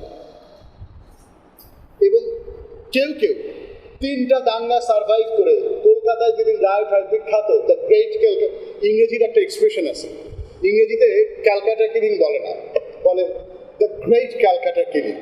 এই গ্রেট শব্দটা শুনলে আমার মনের মধ্যে চিড়বিড় করতে থাকে যে এটা ভয়ঙ্কর হত্যাযজ্ঞ, ভয়ঙ্করতা বোঝাতে গিয়ে গ্রেট ব্যবহার করা হয়। আর গ্রেট তো মানে আমাদের কাছে মনে হয় যে বেশ এটা মহান মহান কিছু নেই, এটা আমাদের অজ্ঞতার কারণে মনে হয়। ইংরেজি ভাষায় সেটার অর্থ এটা না। এই যে আমাকে এখন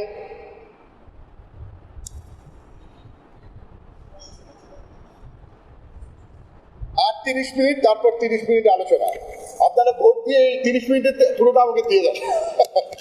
ঠিক আছে, নিশ্চয়ই আলোচনা হবে। যেটা বলছিলাম সেটা হচ্ছে যে কোন জায়গায় ছিলাম, সরি, গ্রেট। এমন মানুষ পাবেন আপনারা, এমন মানুষ ছিলেন, তারা ওই জেনারেশনটাই তো হারিয়ে যাচ্ছে, এমন মানুষ ছিলেন গ্রেট ক্যালকাটা কিলিং এর মধ্যে মহল্লায়। আপনারা জানেন ক্যালকাটা কিলিং এর সময় কি হয়েছিল, জানেন কলকাতায় কিভাবে রাইট হয়েছিল? পারলে ওই যে ইয়েটা দেখেন, হে রাম বলে একটা খুব বাণিজ্যিক ছবি আছে, দেখেন পারলে, ওই কমল হাসান আর রানী মুখার্জির করা ছবি দেখেন। সন্ত্রাস কিভাবে বলা হয়ে থাকে যে সরোয়ার্দী তখন মুখ্যমন্ত্রী, সরোয়ার্দী সন্ত্রাসকে প্রমোট করেছিলেন, রাষ্ট্রীয় পুলিশ বাহিনী ব্যবহার করা ছিল, সেটা হতেই পারে, সেটা সত্য। অন্যভাবে ভাবেন, যখনই একটা যুদ্ধের পরিস্থিতি থাকে, যখনই একটা বড় কমিউনিটি সন্ত্রাসের মধ্যে ইনভলভ থাকে, তখন 1 জন 2 জন 4 জন 5 জন ভিলেন আইডেন্টিফাই করা অসম্ভব। পুরো হিন্দু পাড়ার ইজ্জত নির্ভর করছে তাদের কয়েকটা গুন্ডার উপরে, বা ওই গুন্ডারা ব্যাকড বাই, ওই গুন্ডারা তখন আর গুন্ডারা, দে আর হিরো। ঠিক তেমনি মুসলমান পাড়ারও ইজ্জত, তাদের থাকা না থাকা, তাদের অস্তিত্ব নির্ভর করছে এই জঙ্গিপনার উপর। এই জঙ্গিপনাকে আপনি কেবল মন্দ মানুষের কাজ বলে ফেলে দিতে পারবেন না। যুদ্ধ যে এমনই, যার মধ্যে দিয়ে পুরো সম্প্রদায় লেপটালেপটি করে থাকে, অবিচ্ছেদ্যভাবে জড়িয়ে পড়ে ভায়োলেন্সের মধ্যে, সহিংসতার মধ্যে। তাই যদি হয় এই মানুষটা আমার সামনে যে বসে আছে, আমার সাথে আমাকে যে ইন্টারভিউ দিচ্ছে, এই রেকর্ডারে আমি যার ইন্টারভিউ নিচ্ছি, শ্বশ্রুমণ্ডিত পান খাওয়া একটা নিপাট ভদ্রলোক। আপনি বিশ্বাস করেন যে এই মানুষটা 47-46 সালের ওই সময় কলকাতার ওই দিনে মেহেদি বাগানে বসে কেটে সোডা ওয়াটারের বোতল সে দেখছে যে আসছে এই আর্মি গলির সামনে দাঁড়ায় আছে, কিন্তু মিলিটারি কিছু বলতেছে না, দেখতেছে যে ছেলেপেলে ঢুকে যাচ্ছে, হিন্দু পাড়া থেকে ছেলেপেলেরা ঢুকে যাচ্ছে, দেখে দোকানদারকে বলতেছে যে ঝাঁপ ফেলা, সোডার বোতল থাকবে সোডার বোতল বের করে, সোডার বোতল বের করে সোডার বোতল ঝাঁকায় ঝাঁকায় মারতেছে। নিজে সহিংসতায় অংশ নেওয়া মানুষ, কখনো সে ভিকটিম, এই লোকটাই কখনো পারপেট্রেটর, কখনো সে ভিকটিম, কখনো সে নিজেই, কখনো সে সহিংসতার শিকার, কখনো সে নিজেই সহিংস। এর মধ্যে দিয়ে তারপরে এখন এপারে এসে বহু কিছুর মধ্যে দিয়ে 3 দফা রায়ট সার্ভাইভ করে 2 দশকে এই পার ওপার করে তারপরে পূর্ববঙ্গে এসে একটা মামা এখানে থাকতো হিলিতে, এই হিলিতে এসে আস্তে আস্তে রাজমিস্ত্রির কাজ করে করে আবার জীবনকে দাঁড় করেছে। এখন ছেলেরা গ্রিলের দোকানে গ্রিল বানায় আর বেচে। আপনি কিভাবে এই মানুষের জীবনকে বুঝবেন পার্টিশনের এই জটিল সম্পর্ককে বাদ দিয়ে রেখে? তাকে তার চেহারা থেকে, তার অবয়ব থেকে আপনার কিছুতেই বোঝার উপায় নেই যে এই লোকটা কিসের মধ্যে দিয়ে একটা সময় গেছে। আমার বলার বিষয় ছিল যে কেবল যে এপার থেকেই ছেড়ে আসা, কেবল যে এমন মানুষও তো আছে ওয়াকফ করা এস্টেট, তার নানার বিশাল জমিদারি ছিল, জমিদারি ছেড়ে চলে আসতে হয়েছে। অনেকদিন পর্যন্ত এই পার থেকে একটা লোক নিয়োগ করে, ম্যানেজার নিয়োগ করে জমিদারি দেখাশোনা করতেন, নানি যাওয়া আসা করতেন। একটা পর্যায়ে ক্ষমতাসীন রাজনৈতিক দলের নেতারা ওখানে রিফিউজিদেরকে বসাতে শুরু করলো এবং তারপরে ওই জমিদারি আস্তে আস্তে হাতছাড়া হয়ে গেল। যাওয়া আসার এই কাহিনী তো 2 তরফে আছে।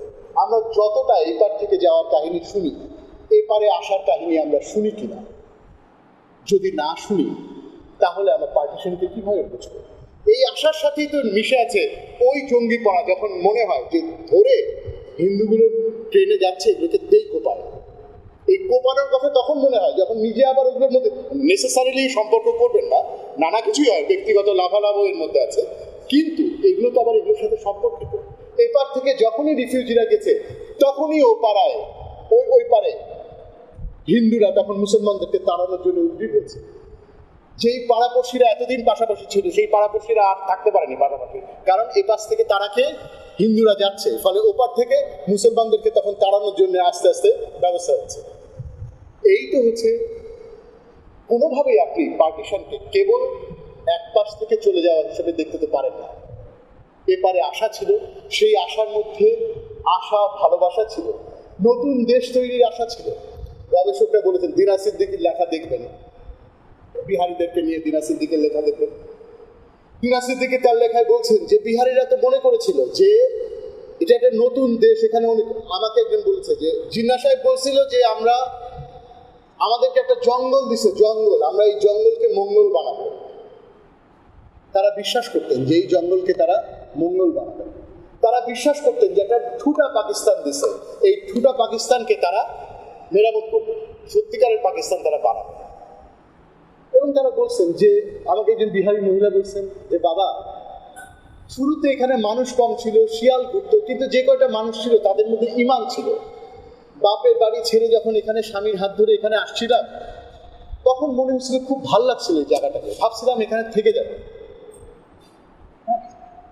এই ভালোবাসার মধ্যে তো কোনো মিথ্যা নাই, এই ভালোবাসার মধ্যে কোনো বানানো কথা নাই। কিভাবে এই মানুষগুলো কয়েকদিনের মধ্যে ইতিহাসের গাদ্দার হয়ে গেল? 24 বছরের মধ্যে এই মানুষগুলোর জন্য জীবন আপসাইড ডাউন হয়ে গেল। গবেষকরা বলছেন যে হ্যাঁ, এ কথা সত্য। মানুষও বলছে যে বিহারিরা সব পোস্ট অফিস আর রেলের চাকরিগুলো বিহারিরা নিত এবং এরা বাঙালিদের সাথে যাতা ব্যবহার করত, হতে পারে। গবেষকরা এই কথা বলছেন যে বিহারিদের একটা বড় অংশ পাকিস্তানি পাঞ্জাবি শাসক গোষ্ঠীর বি টিম হিসেবে নিজেদেরকে দেখতেন। তারা ভাবতো যে বাঙালিরা যথেষ্ট মুসলমান না, বাঙালিরা একটু হিন্দু আনি, আর তারা হচ্ছে সাচ্চা মুসলমান। এগুলো ছিল বাঙালির কিন্তু মহাবিপদ। বাঙালিরা পশ্চিমবঙ্গের কাছে, পূর্ববঙ্গের বাঙালিরা পশ্চিমবঙ্গের কাছে কোনোদিন এনাফ বাঙালি না, কেননা তারা মুসলমান। বাঙাল বড় জোর মুসলমান, কিন্তু বাঙালি নয়। সেটা এখনো কলকাতার যে সামাজিক ক্যাটেগরি, সেখানে এই হচ্ছে চর্চা। আর পূর্ববঙ্গের বাঙালির এই হচ্ছে একদিকের বিপদ, আরেক দিকের বিপদ হচ্ছে পূর্ববঙ্গের বাঙালি কোনোদিনই পশ্চিম পাকিস্তানের কাছে যথেষ্ট মুসলমান ছিল না। এই ডাবল বার্ডেনের মধ্যে পূর্ববঙ্গের মানুষকে, বিশেষ করে পূর্ববঙ্গের বাঙালি মুসলমানের যারা কিনা এখানে রুলিং ক্লাস হয়েছিল পরবর্তীকালে, তারা এই দোটানার মধ্যেই সবসময় ছিল। বিহারিদের ক্ষেত্রে আপনি খুব সহজে বলতে পারেন যে হ্যাঁ বিহারিরা তো ছিল। প্রথম কথা হচ্ছে ওগুলো বাদ দিন, কয়জন বিহারি ছিল অ্যাট্রোসিটিতে ৭১ সালে, কয়জন বিহারি হত্যাযজ্ঞে ছিল আর কতজন আসলে নিরীহ ছিল, সেটা একটা হিসাব। আপনারা তো বোঝেন অল্প মানুষই সহিংসতা ইনভলভ, কিন্তু তার চাইতে আমরা একটু আগে যে পয়েন্টটা তুলছিলাম যে বিহারিদের একটা বড় অংশের পাকিস্তানের প্রতি মোরাল সমর্থন ছিল। তাতে কি যায় আসে? ছিল, কারণ তারা পাকিস্তানকে ভালোবেসে এখানে এসেছিল। সেটা কেন অপরাধ হবে? যদি না সে হত্যাযজ্ঞ এবং ইত্যাদি ইত্যাদিতে লিপ্ত না হয়, তাহলে শুধু পাকিস্তানের প্রতি তার মরাল সাপোর্ট আছে, এটার জন্য তাকে আপনি দায়ী করতে পারেন না। তাকে আপনি দায়ী করতে পারেন যে যদি সে অ্যাট্রোসিটিতে অংশ নেয়। একটা ছিল হচ্ছে সেটা। কিন্তু এমন বিহারিও তো ছিল যে বলছে যে ছেলে, তাকে আত্মীয় স্বজনরা বলছে যে ছেলেকে কেন তুমি বাংলা স্কুলে ভর্তি করলাম, ছেলেকে দিনাজপুরে পাঠাও, উর্দু স্কুল আছে, ইংরেজি স্কুল আছে, ওখানে পড়ো। সে বলছে দেখো বাবা, আমরা এই বাঙাল মুলুকে আসি, আমাদেরকে এখানে বাঙালি হতে হবে, আমি আমার ছেলেকে বাংলাই শেখাবো, আমার ছেলেকে বাঙালি, তাই দিচ্ছেন তিনি, তার ছেলেকে বাঙালির সাথেই বিয়ে দিচ্ছেন। আমি ছেলেকে বাঙালির সাথে বিয়ে দেবো, হ্যাঁ, এখানে থাকতে গেলে আমাদেরকে বাঙালি হয়েই থাকতে হবে। এমন বিহারিও তো আছে ৭১ সালে বিছানায় শুয়ে তিনি একসময় ওই যে আনসারের সংগঠকের কাজ করতেন, পাকিস্তান আর্মিরা আসছে তাকে দেখতে, তখন তিনি বলছেন যে বাবা তোমরা, আমি আল্লাহর কাছে দোয়া করি তোমরা ঘরের ছেলে ঘরে ফিরে যাও, মার ছেলে মার তলে ফিরে যাও। তোমরা আজকে বন্দুক নিয়ে আসছো, তোমাদের পিছনে একটা লোক নাই, আমরা একসময় বর্ডার পাহারা দিচ্ছি একটা বন্দুক দিয়ে, কারণ আমাদের পিছনে মানুষ ছিল। এও তো বিহারি, এও তো বিহারি যে হিলি শহরে ৭১ সালে আওয়ামী লীগের নেতৃত্ব পর্যায়ের সংগঠক ছিল একটা বিহারি পরিবার, একদম পদ দখল করে বাঙালি জাতীয়তাবাদী রাজনীতির পদ দখল করে, বাঙালি জাতীয়তাবাদী রাজনীতির পদ দখল করা পরিবারটা ছিল একটা বিহারি পরিবার। এই ভিন্নতাগুলো দেখানোর উদ্দেশ্য এই নয় যে আমি একটা সংখ্যাতাত্ত্বিক হিসাব দিয়ে বলতে চাচ্ছি যে সকল বিহারি খারাপ ছিল, সকল বিহারি খারাপ ছিল না, বিহারিরাও ভালো ছিল, এই কথার মধ্যে আমরা ঢুকছি না। আমি শুধু বলতে চাচ্ছি একটা মোটা দাগে একটা জনগোষ্ঠীকে দাগি বানানো, একটা মোটা দাগে একটা জনগোষ্ঠীর উপরে ইতিহাসের দায় চাপিয়ে দেওয়ার কতগুলো বিপদ আছে। এই জনগোষ্ঠীর মধ্যেই তো বহু মানুষ ভিন্নভাবে ভেবেছে। বাঙালি মুসলমানের ডিলেমা, বাঙালি মুসলমান, বেশি কিছু বলবো, আমার মনে হয় আমার সময় শেষ হয়ে যাচ্ছে, আমি শেষের অংশটুকু খুব দ্রুত শেষ করবো। বর্ডার নিয়ে সহিংসতা, কেন প্রলং পার্টিশনের ক্ষেত্রে বর্ডার দেখা উচিত, সেই প্রসঙ্গে আমি খুব সংক্ষেপে শেষ করবো, কারণ এই অংশটা যেটা আমি এখন আনফোল্ড করছি, যেই গল্পগুলো, এগুলো আরো গুরুত্বপূর্ণ, আমার মানে অসম্পূর্ণ রেখে যাওয়ার কোনো মানে হয় না। একজন বলছেন তিনি নিজেকে অবশ্যই মূলত বাঙালি এবং মুসলমান এই হাইফেনেটেড আইডেন্টিটির মধ্যে তিনি নিজেকে মূলতই বাঙালি মনে করেন। তিনি বলছেন যে পার্টিশন কেন হয়েছে, তিনি আমাকে বলছেন পার্টিশন হয়েছে কারণ ওই যে নেহরু প্যাটেল আর নেহরু প্যাটেল আর না জিন্না না, নেহরু প্যাটেল আর কে কংগ্রেসেরই আরেকজনকে, গান্ধী গান্ধী গান্ধী গান্ধী নেহরু প্যাটেল, এই যে অবাঙালি নেতৃত্ব, এরা চায় নাই যে বাংলা এক থাকে। হ্যাঁ, এবং শরৎ বোস গিয়ে হাতে পায়ে ধরছে, শরৎ বোস গিয়ে, গল্পটা বলছেন এরকম ভাবে, শরৎ বোস গিয়ে হাতে পায়ে ধরছে, যে গান্ধীর হাতে পায়ে ধরছে যে আপনি বাংলাকে ভাগ করবেন না, কিন্তু শরৎ বোসের এই কাকুতি মিনতি গান্ধী শোনেন না। অবশ্যই তিনি যা বলছেন তার মধ্যে তার নিজের বয়ান আছে, অবশ্যই তিনি যা বলছেন তিনি আসলে একটা প্রতিষ্ঠিত ইতিহাসের মতকে তার মতো করে রিপ্রোডিউস করছেন। সেই মতটা হচ্ছে সুনীতি কুমার ঘোষরা এই কথাটা বলেন যে অবাঙালি নেতৃত্ব, কংগ্রেসের অবাঙালি নেতৃত্ব কিভাবে বেঙ্গল কংগ্রেসের কথাকে অস্বীকার করে, বেঙ্গল কংগ্রেসের মধ্যে শরৎ বোস, সুভাষ বোসদের বাংলাকে অবিভক্ত রাখার যে একটা ইন্ডিপেন্ডেন্ট টেরিটরি হিসেবে বাংলাকে রাখার যে প্রস্তাব সোহরাওয়ার্দী আবুল হাশেমদের ছিল, সেই প্রস্তাবে শরৎ বোস এবং সুভাষ বোসের সমর্থন ছিল।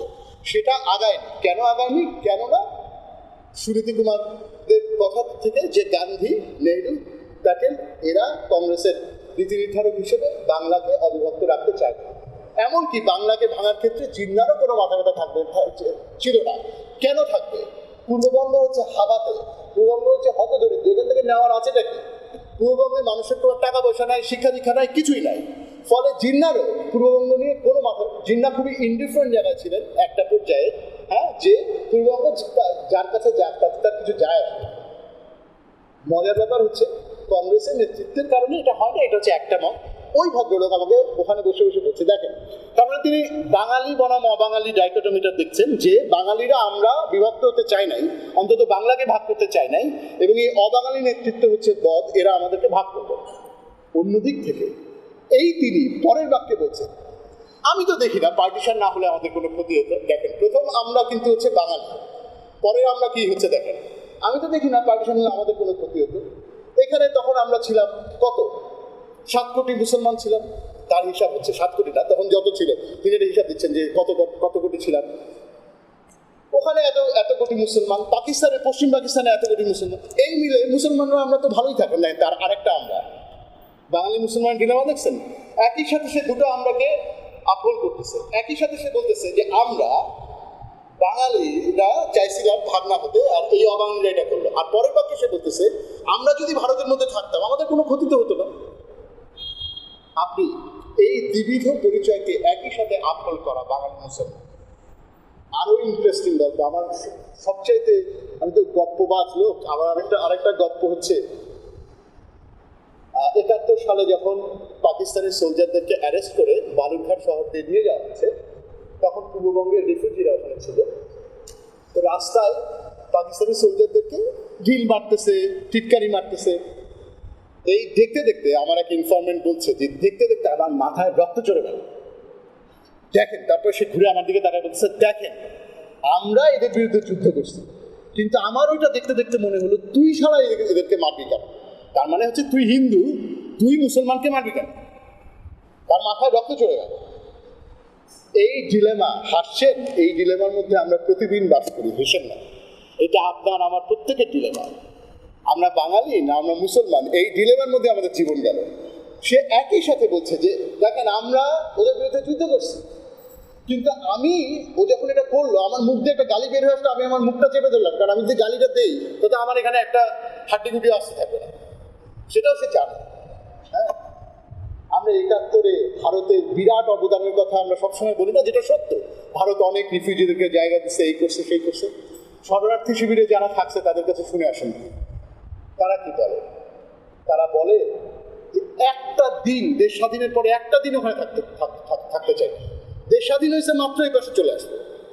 তারা এও বলে যে 47-এর হিসাবে আস, কবে কোন 47-এ কাকে সে এখানে ঠেঙাইছিল, 71-এ তার মাসুল, তাকে দিয়ে মানুষ খুন হয়ে গেছে। এই 47-এর হিসাব মেটাইছে 71-এ, ওই পারে যাওয়া রিফিউজি, এই পারে পূর্ববঙ্গের মুসলমান 47-এ হিন্দুদেরকে যে ভোগান্তি দিছিল, এবার তো ওই পারে গেছে, এবার তো ইতিহাসের দায় তার ঘাড়ে এসে পড়ছে, এবার তাকে ওখানে সেটা শোধ করতে হচ্ছে। আমরা যত সহজ রেটরিকে ঢুকি, আমরা যত সহজ ন্যাশনালিস্ট বড় গল্পগুলোর মধ্যে ঢুকি, ইতিহাস কোনোভাবেই আমাদেরকে এই ডিলেমা, পূর্ববঙ্গের বাঙালি মুসলমানের এই ডিলেমার কথা ইতিহাসে কোথায়? পার্টিশনের ইতিহাসে এই কথা কোথায়? এই অভিজ্ঞতা কোথায়? এই ভিন্নতা কোথায়? কোনো কিছুই রিপ্রেজেন্টেটিভ না। আমি মাত্র একটা ছোট্ট জায়গায় এম্পিরিক্যাল কাজ করছি, আমি আর্কাইভ করছি। পাকিস্তান নামক রাষ্ট্র, এই রাষ্ট্রটি আমরা কত কথা বলি, পশ্চিম পাকিস্তানের শোষণ, ঔপনিবেশিকতা, এই বলি সেই বলি, অর্থনীতি বলি, আমরা কেউই জানি না কি কি ফর্মে, মানে কেউই, মানে আমি এত জোর গলায় বলছি না, মানে বেশিরভাগই আমরা জানি না, অন্তত আমি গবেষণা করার আগে জানতাম না ঠিক কিভাবে পাকিস্তান সরকার পূর্ব পাকিস্তানের উপর দমন পীড়নটা চালাইছে, ঠিক কিভাবে বাঙালি বিহারির ঐক্য ভেঙে গেল, ঠিক কিভাবে মুসলমান আইডেন্টিটি, পাকিস্তান সরকারের স্পন্সর্ড মুসলমান আইডেন্টিটির মধ্যে পূর্ববঙ্গের বাঙালি থাকতে চাইবে না। ভীষণ রকমের ভীতি কাজ করছিল পাকিস্তান সরকারের প্রথম থেকে, একদম শুরু থেকে, যে এই বাঙালি ওই বাঙালির সাথে মিশে যাবে। সে কারণে মানে হেন সেন্সরশিপ নাই, প্রায় প্রতি মাসে, প্রায় প্রতি সপ্তাহে একটা না একটা পত্রিকা ব্যান হচ্ছে, একটা না একটা প্রকাশনা ব্যান হচ্ছে, মানুষজনকে ধরে নিয়ে যাওয়া হচ্ছে, মামলা দিয়ে দেওয়া হচ্ছে, স্কুলে নজরদারি হচ্ছে, সরকারি অফিসে নজরদারি হচ্ছে। এগুলো আমাদের ন্যাশনাল আর্কাইভেই আছে। গবেষকরা এগুলো নিয়ে কাজ করেন না। শুধু একটা বড় বড় গল্প বলি আমরা যে এই ছিল পশ্চিম পাকিস্তানের ঔপনিবেশিক শাসন কিভাবে হয়েছিল, কিভাবে মানুষের জীবনকে একেবারে ত্রাহি ত্রাহি করে ছেড়ে দিয়ে মানুষ কিভাবে ওই স্টেটের সাথে আর থাকা সম্ভব না ওরকম একটা জায়গায় গেল, কি ভীষণভাবে স্টেট। আমার থিসিসের একটা আর্গুমেন্ট ছিল যে সাসপিশন, সন্দেহ রাষ্ট্রের একটা গাঠনিক উপাদান। সাসপিশন পাকিস্তান স্টেটকে কনস্টিটিউট করার একটা গাঠনিক উপাদান। বাঙালির সাথে মিশে যাবে, দুই বাংলা এক হয়ে যাবে, এই ভয়। এবং স্পেসিফিক্যালি এইটা লিখে অবিভক্ত বাংলা, তথাকথিত অবিভক্ত বাংলা, গভর্নমেন্ট একটার পর একটা সার্কুলার, একটার পর একটা মেমো জারি করছে, গভর্নমেন্ট থামানোর চেষ্টা করছে। প্রথম থেকেই ভীষণ একটা ডিস্টেবিলাইজেশনের মধ্যে দিয়েছিল। মানুষজন মামলা খাচ্ছে, পাড়ায় বেড়াচ্ছে, ইত্যাদি ইত্যাদি, এগুলো প্রাপ্ত হচ্ছিল। শেষ খণ্ডে আসি। তো সুতরাং আমি নানা বর্গের কথা বললাম, আমি বললাম কিভাবে, এবং ওই যে আনসারদের কথা বললাম যে আনসাররা লুটপাট করতো, কিন্তু এই আনসার কে? আপনার আমারই ভাই, আপনার আমারই বাড়ির লোক, আপনার আমারই বাড়ির লোক আনসারে কাজ করে। এবং ওই আনসারের পেছনে সমাজের অনুমোদন ছিল। ওই আনসার যে লুটপাট করেছে সে করে পার পেয়ে গেছে, কেননা তার পিছনে আপনার অনুমোদন ছিল সমাজ হিসেবে, সম্প্রদায় হিসেবে। ওটা গুটি কয়েক আনসারের দোষ না, ওটা মুসলিম লীগ সরকারেরও পুরোটা দোষ না। কিভাবে আমরা সকলে পাকিস্তানকে এন্ডোর্স করেছিলাম, পাকিস্তানের কৃতকর্মের মধ্যে আমরা অংশীদারিত্ব বসিয়েছিলাম। আজকে যত সহজে আমরা ওই পাকিস্তান থেকে নিজেদেরকে ডিস্টেন্স করি, ইতিহাস বলে যে আমরা তখন এরকম ডিস্টেন্স ছিলাম। সর্বশেষ আমার যুক্তি সেটা হচ্ছে যে প্রলং পার্টিশন বলে বাংলাদেশ থেকে, পূর্ব পাকিস্তান থেকে, বাংলাদেশ থেকে পশ্চিমবঙ্গ এবং ভারতে যাওয়ার যে স্রোত, এটাকেই প্রলং পার্টিশন বলা হয়। যে পাকিস্তান পার্টিশন এখনো প্রলম্বিত, মানুষজন এখনো, মাইনরিটি এখনো বাংলাদেশ থেকে যাচ্ছে। দেখুন, পূর্ববঙ্গকে ফেলে রেখে গেলেন জিন্না সাহেব, পূর্ববঙ্গকে ফেলে রেখে গেলেন আপনার ওই কংগ্রেস, কেউই পূর্ববঙ্গকে নিতে আগ্রহী না। হিন্দু যোদ্ধাররা চলে গেলেন, চলে যেতে হলো ওই পারে। রয়ে গেল হাভাতে অশিক্ষিত একটা বিশাল জনগোষ্ঠী, তাদের বেশিরভাগ মানুষ দরিদ্র, তাদের জীবন এবং জীবিকা, আত্মীয় স্বজন বর্ডার দিয়ে ভাগ হয়ে গেল। এই মানুষজন আজকে যখন বর্ডার ক্রস করে তখন এক হচ্ছে আমরা তাকে ইনফিলট্রেটর বলি, এখনকার ভারতীয় সরকার তাকে জঙ্গি বলে, এখন আমরা বলি বর্ডার পোরাস বর্ডার। অথচ এই বর্ডার খোলা রাখা হয়েছিল ইচ্ছা করে, যাতে করে আমরা একটু আগে বলেছি যে কি করে বর্ডার খোলা রাখা হয়েছিল। এই মানুষজনের জন্য আপনি, এই বর্ডার তো তারা চায় নাই, আপনি তার কাঁধে বর্ডার চাপাই দিচ্ছেন, আপনি তাকে তার আত্মীয় স্বজন, জীবন জীবিকা থেকে বঞ্চিত করছেন। প্রতিদিন বর্ডার হওয়ার পরেও, পাসপোর্ট তো হচ্ছে 52-তে, প্রতিদিন বর্ডার হওয়ার পরেও মানুষজন জানতোই না যে বর্ডার হলে কি হবে।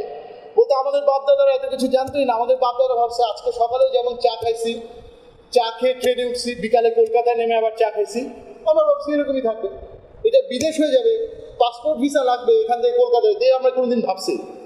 মানুষজন জানতো না যে প্রতিদিনই তো সে গরু চড়াতে ওই পারে যায়, আজকে হঠাৎ করে পুলিশ তাকে ধরে নিয়ে যাবে, ধরে নিয়ে গেছে। এই যে গেছে, 3 মাসেও ছাড়া পায়নি, 6 মাসেও ছাড়া পায়নি, বছরেও ছাড়া পায়নি।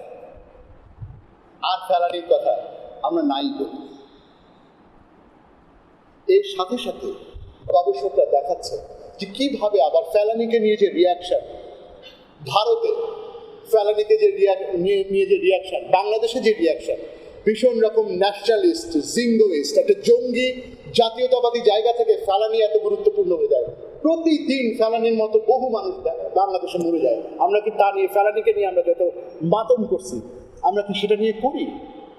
ফেলানিকে নিয়ে করার কারণ হচ্ছে বর্ডার, ভারতের সাথে আমাদের সম্পর্ক, পার্টিশনের লিগেসি।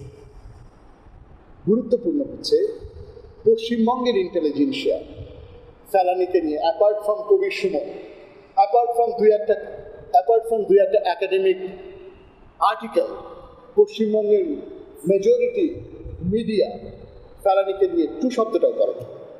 আমরা অভিন্ন বাঙালি জাতীয়তাবাদের কথা বলি না? আমরা পার্টিশন না হলে কত ভালো হতো অভিন্ন বাঙালি জাতীয়তাবাদ, এই উইশফুল থিঙ্কিং করি না?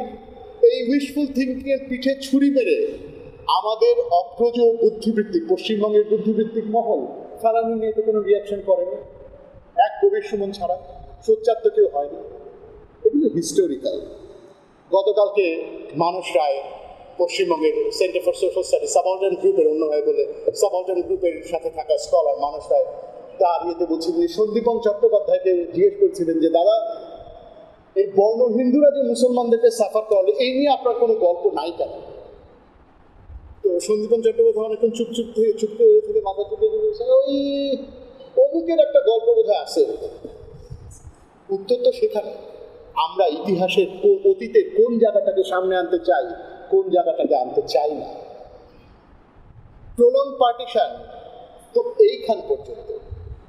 একটা জনপদ, হিলি একটা অদ্ভুত জনপদ। আপনারা যে কোনো জায়গায় যখন ট্রেনে ওঠেন, শহর থেকে নেমে প্ল্যাটফর্মটা আপনার সামনে থাকে না? হিলিতে ট্রেনে উঠতে হয় কীভাবে জানেন? প্ল্যাটফর্ম থাকে ওই পারে, রেল লাইনের উপর দিয়ে হেঁটে হেঁটে যে প্ল্যাটফর্মে উঠতে হয়। কারণ ওই পারে ছিল আদি শহর। পার্টিশনের পরে আজ পর্যন্ত এই পারে প্ল্যাটফর্ম। দুই বর্ডারের মধ্যে একটা গোলাগুলি হয়েছিল, তখন নাসিম সাহেব হচ্ছে মন্ত্রী, রেলমন্ত্রী। নাসিম সাহেব একটা বর্ডারে একটা প্রাচীরটা কতটুকু জানেন? সি শেপের একটা প্রাচীর। ধরেন এই স্টেশন ঘাটটার এইদিকে 200 ফিট, স্টেশন ঘাটটার ওইদিকে 200 ফিট। প্রাচীরটা একটা হাস্যকর। প্রাচীরের কাজ কি? কেউ যাতে না আসতে পারে। ওই সি শেপের পরে তো চারপাশ খোলা, সব দিক দিয়ে তো সবাই আসতেই পারে। ওই প্রাচীরের অর্থ কি? ওই প্রাচীর কেন টিকে আছে ভেবে দেখেন। কেন ওই প্রাচীর টিকে আছে? আরো দুটো গল্প আছে, শুনে যান। আরো দুটো গল্প, সত্যি সত্যি দুটো গল্প বলে শেষ করে দেব। হিলিতে একটা খুব মুখরোচক গল্প আছে। জিয়াউর রহমান সাহেব তখন সামরিক উর্দি পড়েন, ক্ষমতায় উঠেছেন, সামরিক উর্দি পড়েন, কিন্তু তিনি হিলিতে গেছেন। হিলিতে গিয়ে তিনি কি করছেন? হিলির লোক বলে যে তিনি হিলির প্রত্যেকটা লোক বলে, মানে একটু বয়সী যারা ওই গল্পটা জানে তারা প্রত্যেকে বলে তিনি ট্রেন থেকে নেমে ভারতের মধ্যে ঢুকে গেছেন। ঢুকে গিয়ে মানুষের সাথে হাত মিলাইছেন, গল্প করছেন, কিছু থেকে চলে আসছেন। আমি অনেক শুনে অনেকের কাছে শুনে হা করে গবেষক, বেশি কিছু বলা যায় না, মাথা চুকা একজনকে বললাম, যার সাথে আমার অনেক খাতির, তাকে বলা আছে আপনার মনে হয় যে এটা সম্ভব? একটা দেশের প্রধান, সিএমএলএই হোক, একটা দেশের প্রধান, হ্যাঁ, চিফ মার্শাল অ্যাডমিনিস্ট্রেটর, সে আরেকটা দেশের কিন্তু ঢুকতে পারে? বা যদি ঢোকে, এত লোক বলছে, আমি কিন্তু সন্দেহ করছি না, যে আমি কিন্তু উড়িয়ে দিচ্ছি না যে এটা হতে পারে না।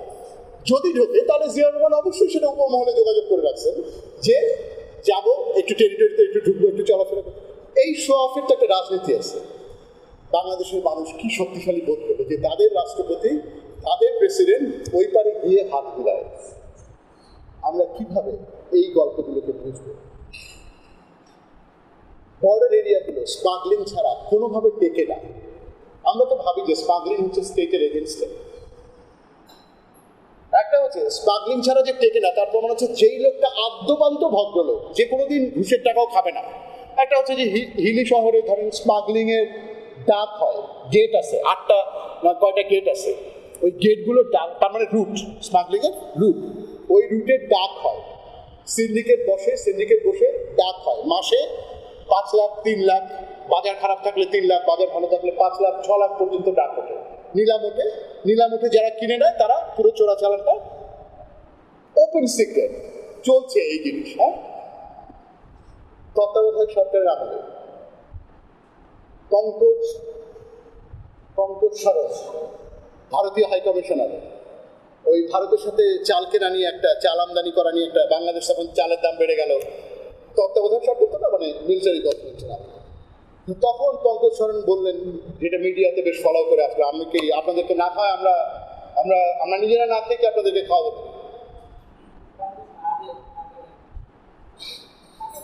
কে স্যার? এটাও Pinaki Chakraborty, sorry, thank you sir, Pinaki Chakraborty. হিলির মানুষ বলে দিনে দুপুরে গভর্নমেন্ট বিজিবিকে বলে দিছে বর্ডার খুলে দিতে, স্মাগলিং অ্যালাউ করতে। দিনে দুপুরে ট্রাক লোড হতো বর্ডারে, ট্রাকের ডালা খোলা থাকতো, ওই পার থেকে ব্যবসায়ীরা লেবার দিয়ে চালের বস্তা তুলে তুলে এনে ট্রাকে তুলে দিত, ট্রাক লোড হয়ে দেশের ভিতরে ঢাকাতে চলে আসত।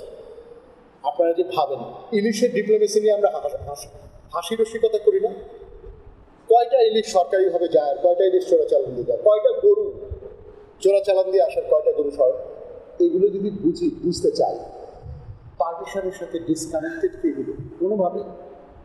আমরা এইগুলোকে কেন প্রলং পার্টিশনের যে ছাতাটা আমরা মেলি, সেই ছাতাটা এত সংকীর্ণ কেন, যার মধ্যে আমরা এইগুলোকে দেখি না, যার মধ্যে যেই মানুষের কোনো উপায় নাই। ফেলানির বাপ মাকে তো আসামে এবং বাংলাদেশে বিভক্ত হয়েই সারা জীবন পার করতে এসেছে, তার জন্য এছাড়া কোনো উপায় নাই। এটা তার বিলাসিতা না। আমাদের অনেকের বিলাসিতা থাকে, আমরা নিউ ইয়র্কে 6 মাস থাকি, 6 মাস ঢাকায় থাকি, এটা আমাদের বিলাসিতা। মধ্যবিত্ত, শিক্ষিত, এডুকেটেড, যার সোশ্যাল অ্যান্ড কালচারাল ক্যাপিটাল আছে।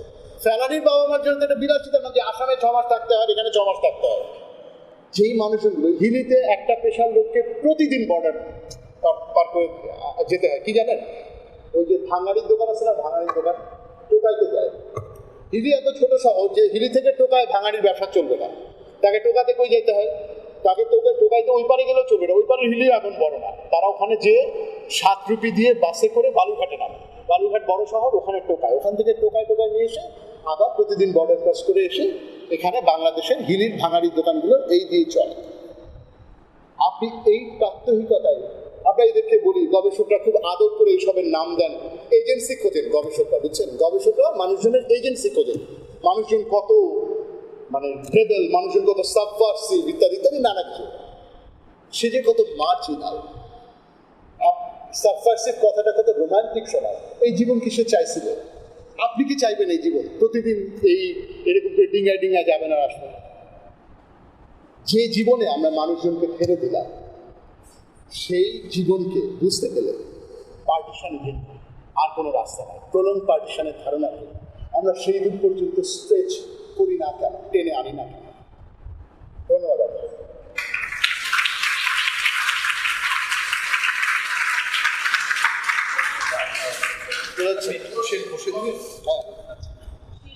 বক্তৃতার পর্ব শেষ হলো, এখন প্রশ্নোত্তর পর্ব।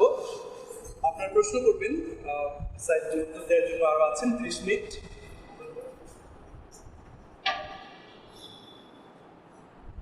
করে ফেলেন।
আচ্ছা, প্রথম কথা হচ্ছে আমি ওইটুকু জায়গায় আমার আলোচনাকে রাখতে চাই না। আমি শুরুতেই বলে নিচ্ছি যে ঘটনা এবং ঘটনার কার্যকারণ এবং দায় দায়িত্ব, এই ইতিহাস আমার অন্বিষ্ট না এবং আমার গন্তব্য না।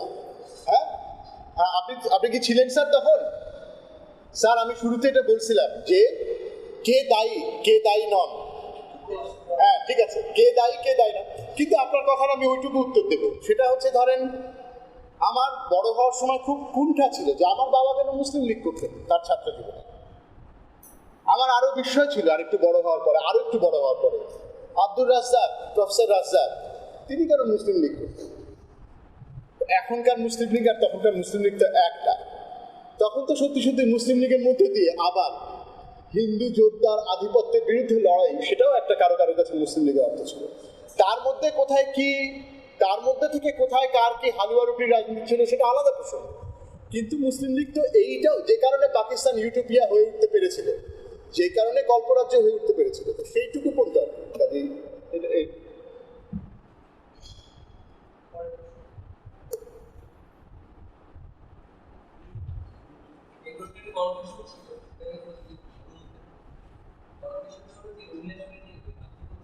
মতামতের থেকে তো বাংলাদেশে দেশ বিভাগ চর্চিত দেশের সংক্রান্ত আলোচনাতে এই অঞ্চলের দুটো মতামত রয়েছে। একটা হচ্ছে যে এই উন্নত ভূমির সাথে তেমন কিছু সংস্কৃত না করতে আরেকটা হচ্ছে যে বিকাশের ব্যবহার আপনি পেপার মতামত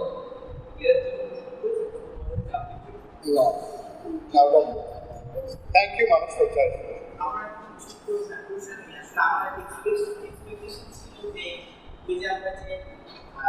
যাওয়ার কর্মসূচি আসার গল্পটা আমরা আসলে পাই না। আমি ভাবছি যে এই আসার গল্পটা না পাওয়ার কারণে একটা আর্কাইভেরও একটা যাওয়ার গল্পে অনেকেই কিন্তু অনেক অটোবায়োগ্রাফি আছে, আসার গল্পে সেই মধ্যে একটু ল্যাগ আমি দেখছি।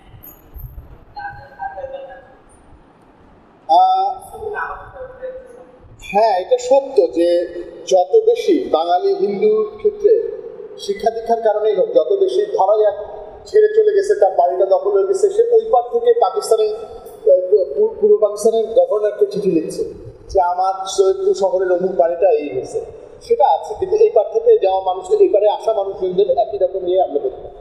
কিন্তু আরেকটা বোধহয় বড় হচ্ছে যে আমার ক্ষেত্রে ছিল, আমি খুব কান্না, আহাজারি, নস্টালজিয়া খুঁজতেছিলাম। এই যে ছেড়ে যাওয়াটা আমার মাথাতে, ছেড়ে যাওয়ার ব্যাপারটা তো হেজেমনিকভাবে ভীষণ রকম শক্তিশালী। ছেড়ে যাওয়ার কাহিনীটা এই পার্টিশন পূর্ববঙ্গে, এটা তো ভীষণ রকম হেজেমনি তৈরি করছে। আমাদের সবার মাথার মধ্যে সেটাই ছিল। আমার মাথার মধ্যে, আমি যখন গবেষণা করতে যাই তখন আমার মাথার মধ্যে ছিল যে মানুষজন কান্না, আহাজারি এইসব বলবে। হ্যাঁ, ওই পার থেকেও যারা আসছে তারাও তাই বলবে। হ্যাঁ, ওখানে এইখানে ছেড়ে যাওয়া যদি নস্টালজিয়া হয়, যারা ওই পার থেকে ছেড়ে ছুটে আসছে তারাও নিশ্চয়ই এরকম আহাজারি করবে। ইন্টারেস্টিংলি এখানে একটা অর্থনীতির একটা ব্যাপার ছিল। এক্সচেঞ্জের কারণে পূর্ববঙ্গে ওখানকার, ধরেন কথার কথা, ওখানকার এক কানে জমি দিয়ে এখানে সে 3 কানে জমি পাইছে। একই সাথে সে আশা করতেছে এটা হবে তাদের নতুন স্বরাজ। এই ম্যাক্রো এবং মাইক্রো, এই দুটো জিনিস, দু ধরনের হিসাব মেলাতে আশাটা যত সেলিব্রেটেড ছিল ততটা বেদনা ছিল না সবসময়। হ্যাঁ, বেদনা কিন্তু আমি খুঁজতেছিলাম। হ্যাঁ, একজন আমাকে হাসতে হাসতে বলল, আপনি খুব নস্টালজিয়া, অনেকদিন পরে আপনি খুব নস্টালজিয়া খুঁজতেছিলেন প্রথম দিকে। না, আপনি খুব নস্টালজিয়া, কিন্তু আমাদের কিন্তু এরকম গায়ে কিছু খারাপ দেখা। হ্যাঁ, হাসতে হাসতে বলল। আমার তাই মনে হয় যে তাহলে আমি এটা দিই বা কিভাবে বুঝবো। আমি যখন মালদাতে গেলাম, আমি ভাবলাম, মালদা যখন ক্রস করি, আমি ভাবলাম যে আরে আমার বাবার শৈশবের সব, আমার বাবা এখানে স্কুলে পড়ছে, কলেজে পড়ছে, আবার ফিরে স্কুলে চাকরি শুরু করছে। কিন্তু এই নস্টালজিয়া আমার একই সাথে খুবই ক্লাস, সেকুলার, মধ্যবিত্ত ফ্রেমের মধ্যে বাস করে। ইতিহাস তখনই ইতিহাস হবে যখন আপনি কমফোর্ট জোনকে অতিক্রম করতে পারবেন, নিজের কমফোর্ট জোনকে অতিক্রম করবেন।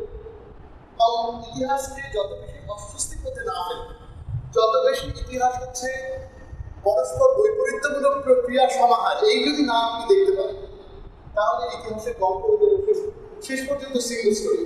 আমার যে কোনো রকম আর্কাইভ বা যে কোনো রকমের সম্প্রসারণ নিয়ে ভয় এটাই। কালকে মানুষরাও তার বক্তৃতায় এই ভয়টাই বলছে যে যদি শেষ পর্যন্ত আমরা সাবলটা সব ধরতে ধরতে, যেমন ছেড়ে আসা গ্রাম নিয়ে বা ছেড়ে চলে যাওয়া, ফেলে রেখে আসা পূর্ববঙ্গ নিয়ে যে মাইক্রো ন্যারেটিভসগুলো আমরা পাচ্ছি, এই মাইক্রো ন্যারেটিভসগুলো জড়ো হয়ে শেষ পর্যন্ত একটা টোটালাইজিং, একটা ন্যাশনালাইজিং প্রজেক্টকেই আবার সব শক্তিশালী করছে।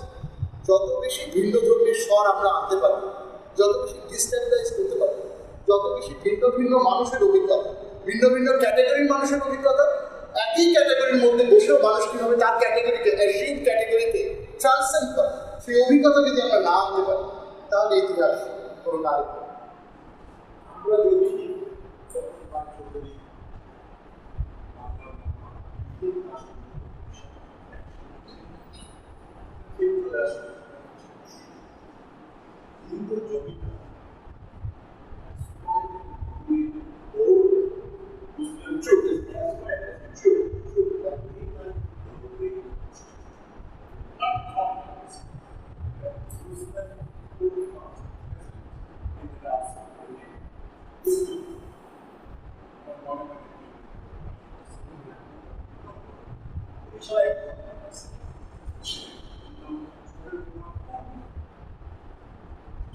used to join up. We respect the schedule. আমরা চুপটা দিতে হবে এক বড়দের মধ্যে অংশ আগে আরো indigenous first when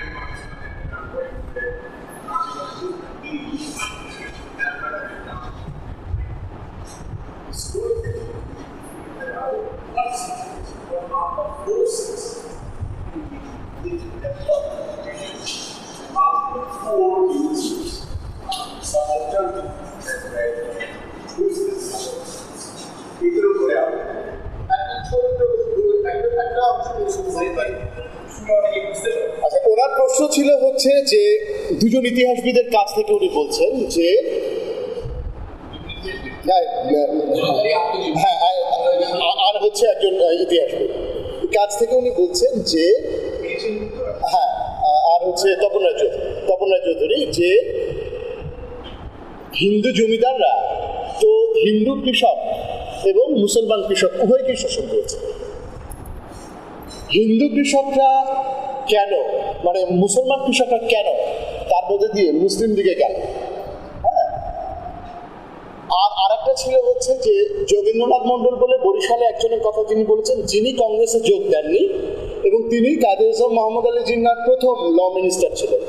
এরপরে জিন্নাহর সেকুলারিজম যখন আর পাকিস্তান প্রজেক্ট যখন সেকুলারিজম থেকে সরতে থাকলো তখন তিনি এগুলো ছেড়ে ছুড়ে দিয়ে কলকাতায় যে স্থায়ী হলেন।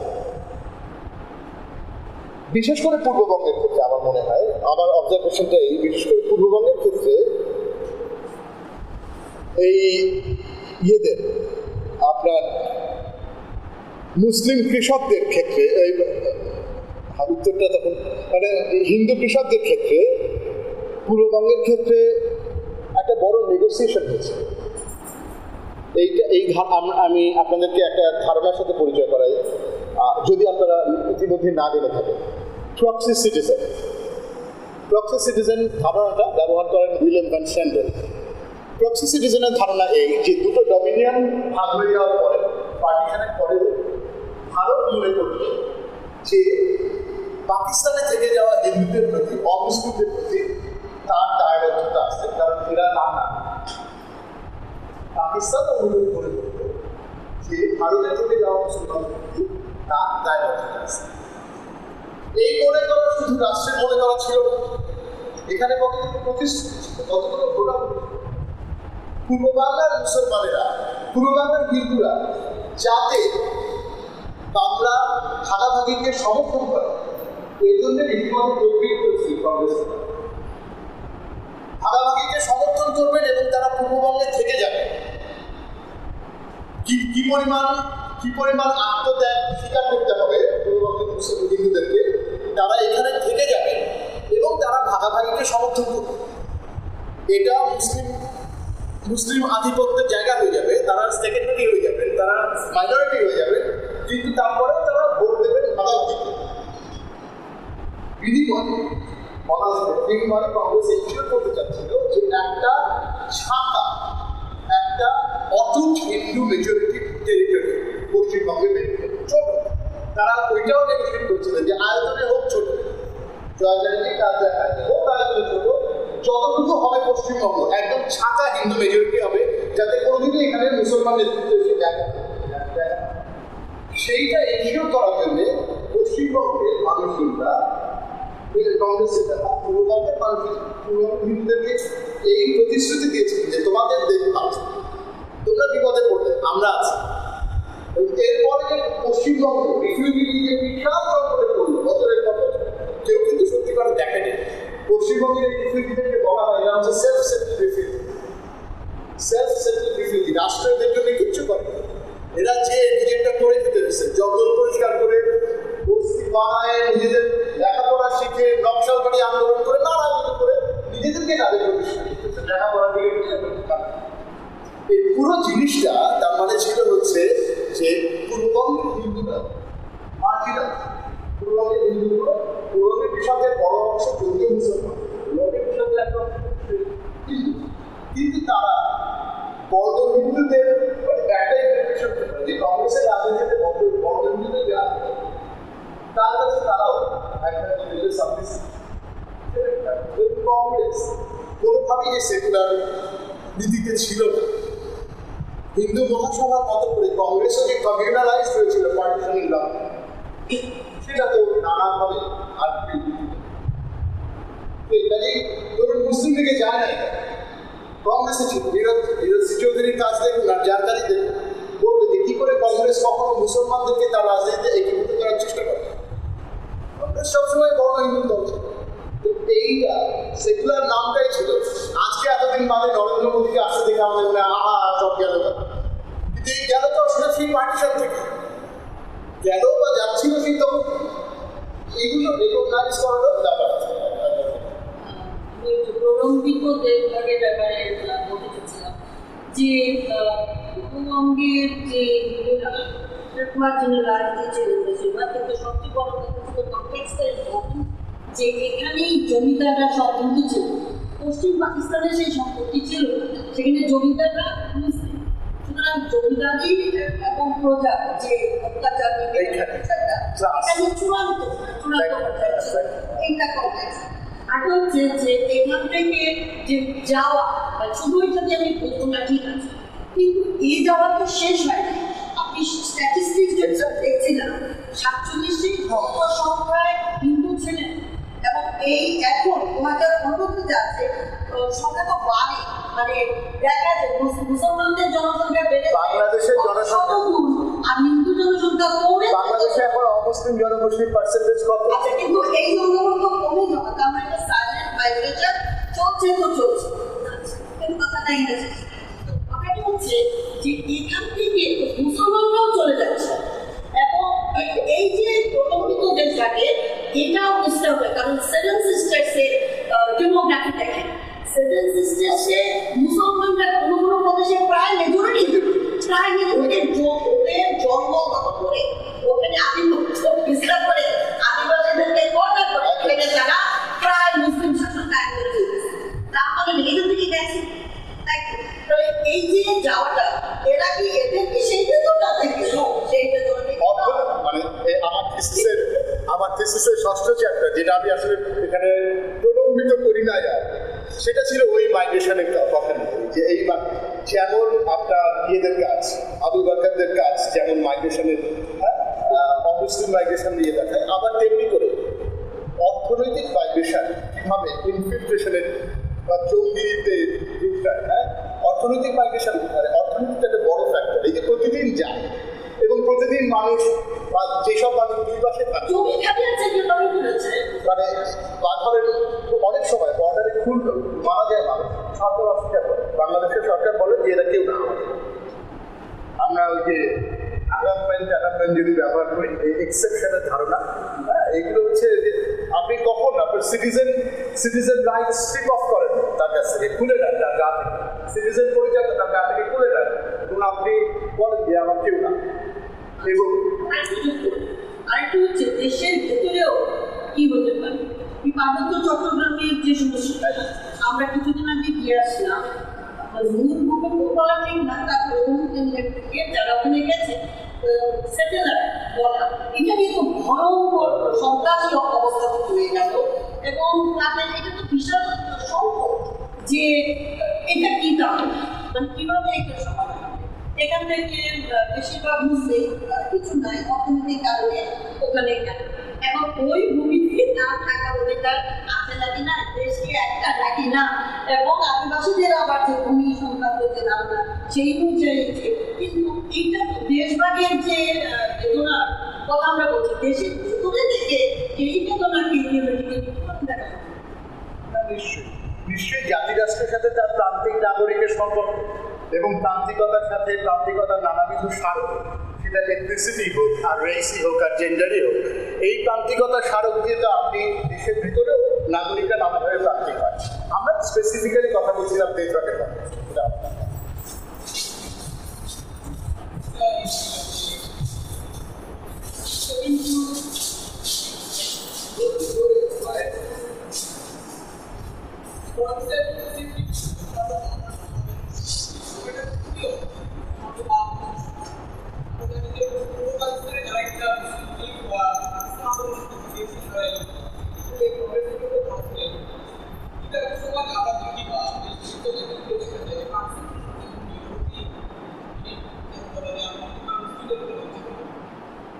বাউন্ন আসে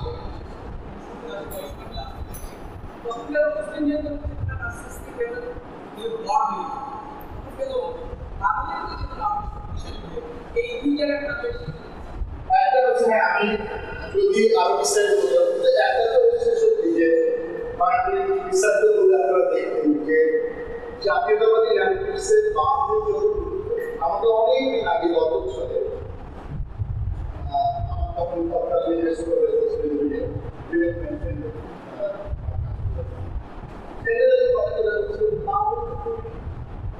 বাংলা আমরা এত বুঝে বুঝে দেয় স্পেস অফ অবশ্যই স্পেসে ঢাকা শহরে এই বাংলা চিন্তা বাংলাদেশের প্রত্যেকের মানুষের আমরা 90-এর আলোচনা তারা দেখবে জনতা মঞ্চে আসার আন্দোলন বাংলা তাদেরকে পরিধি ঘটনা পরিধি ঘটনা ব্যাপী প্রতিটা থেকে বড় স্পেসে যারা তার অবধি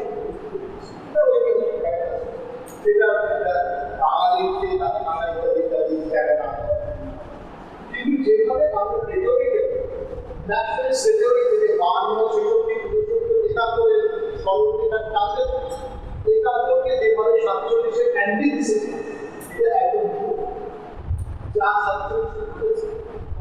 তাই ঠিক করে যদি 47-এ বাঙালি হিন্দু করেছে সেই পদ্ধতি এবং বাংলাদেশের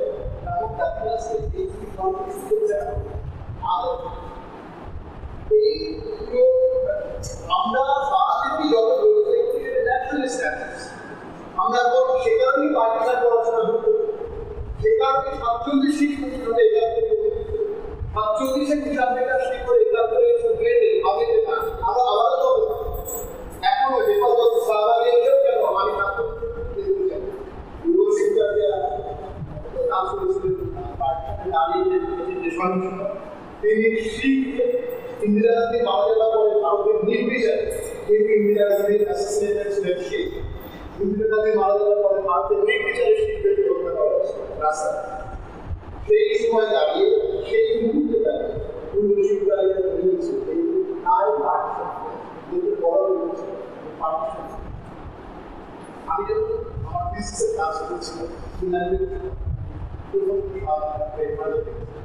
আর আমার কাজের বা পাকিস্তানের পাকিস্তান নারী আমরা কেউ বলি না কিন্তু বাংলাদেশের জাতীয় বাঙালি জাতীয় করে পাকিস্তান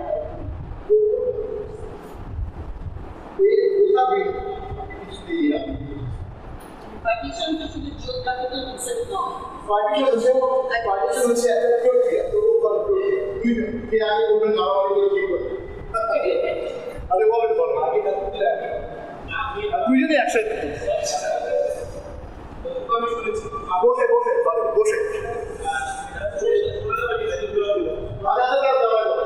আরো করে আপনি কি করে আসছেন আমরা দেশভাগে যে একটা বর্ডার সৃষ্টি হচ্ছে সেটা দেশভাগে একটা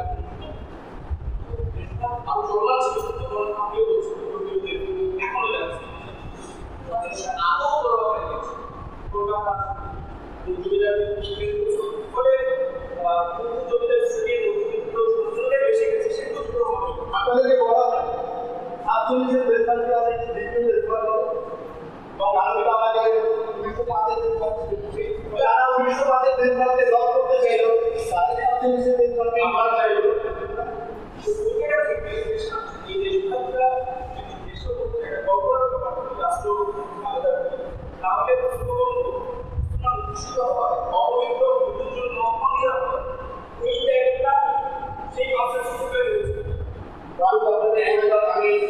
আমি শেষ করে আচ্ছা স্যার আপনিও আগে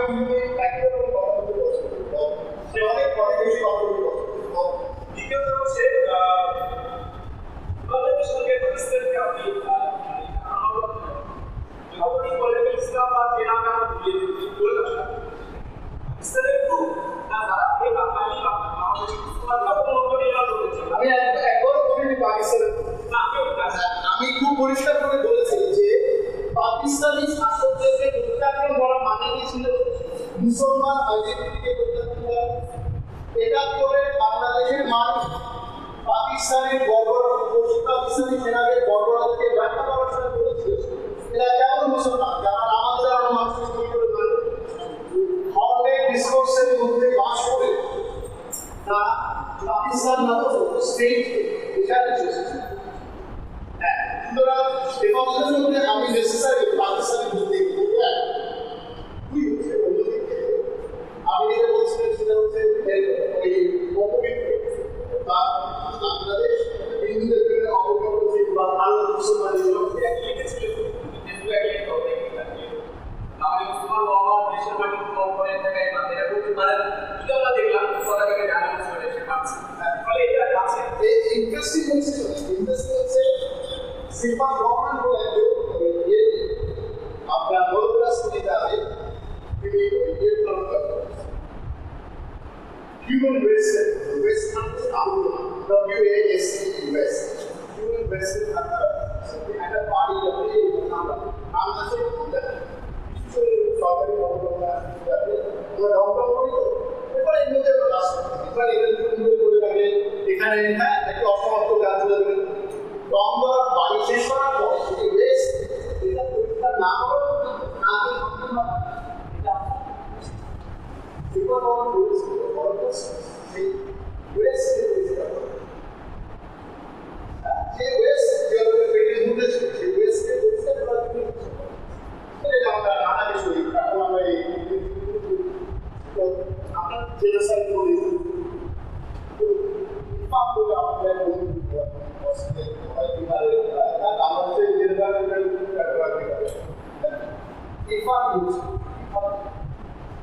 আমাদের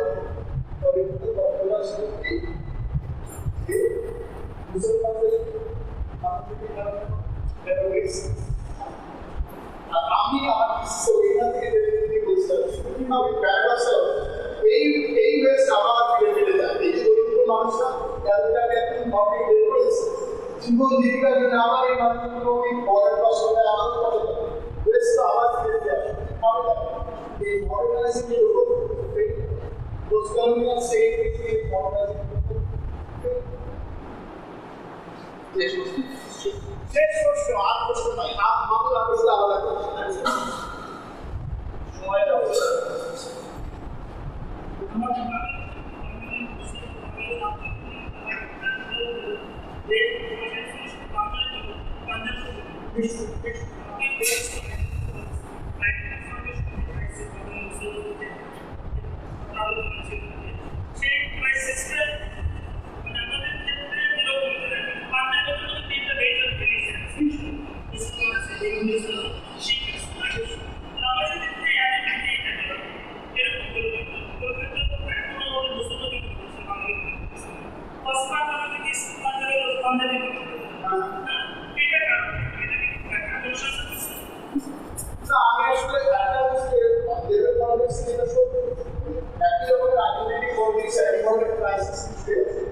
কিন্তু নিশ্চয়ই আবার এইখানে তো শ্রেণীর একটা বড় ব্যাপার ছিল।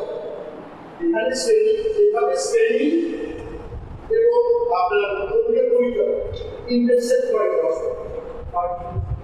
সেটা একটা ইউনিক এক্সপিরিয়েন্স। আর আজকে আমরা ঠান্ডা করে বলে পারি পশ্চিমবঙ্গের দাদাগিরি ওই দাদাগিরি আপনি যে কোনো সোশ্যাল মিডিয়াতে যান ব্লগে যান পশ্চিমবঙ্গ এবং বাংলাদেশের মানুষের দাদাগিরি মারামারি দেখেন ওই দাদাগিরিগুলো দেখতে পাচ্ছেন কেন আমাদের দিকে রুদ্রের ঘোড়া ক্রীড়া মানে এই পুরো জিনিসটা সাথে তো আপনার ক্লাস এবং রিলিজিয়ন আর তা হবে যখন ভালো পুরো সাউথ এশিয়ান ওটা এখন আমাদের আমাদের ইন্টারন্যাশনাল রিলেশনসে কিংবা পলিটিক্যাল সায়েন্সের কলেজের মধ্যে যুক্ত হবে ভালো পুরো রিজিয়নের ঠিক রাখবে তখন তারা একটা আলাদা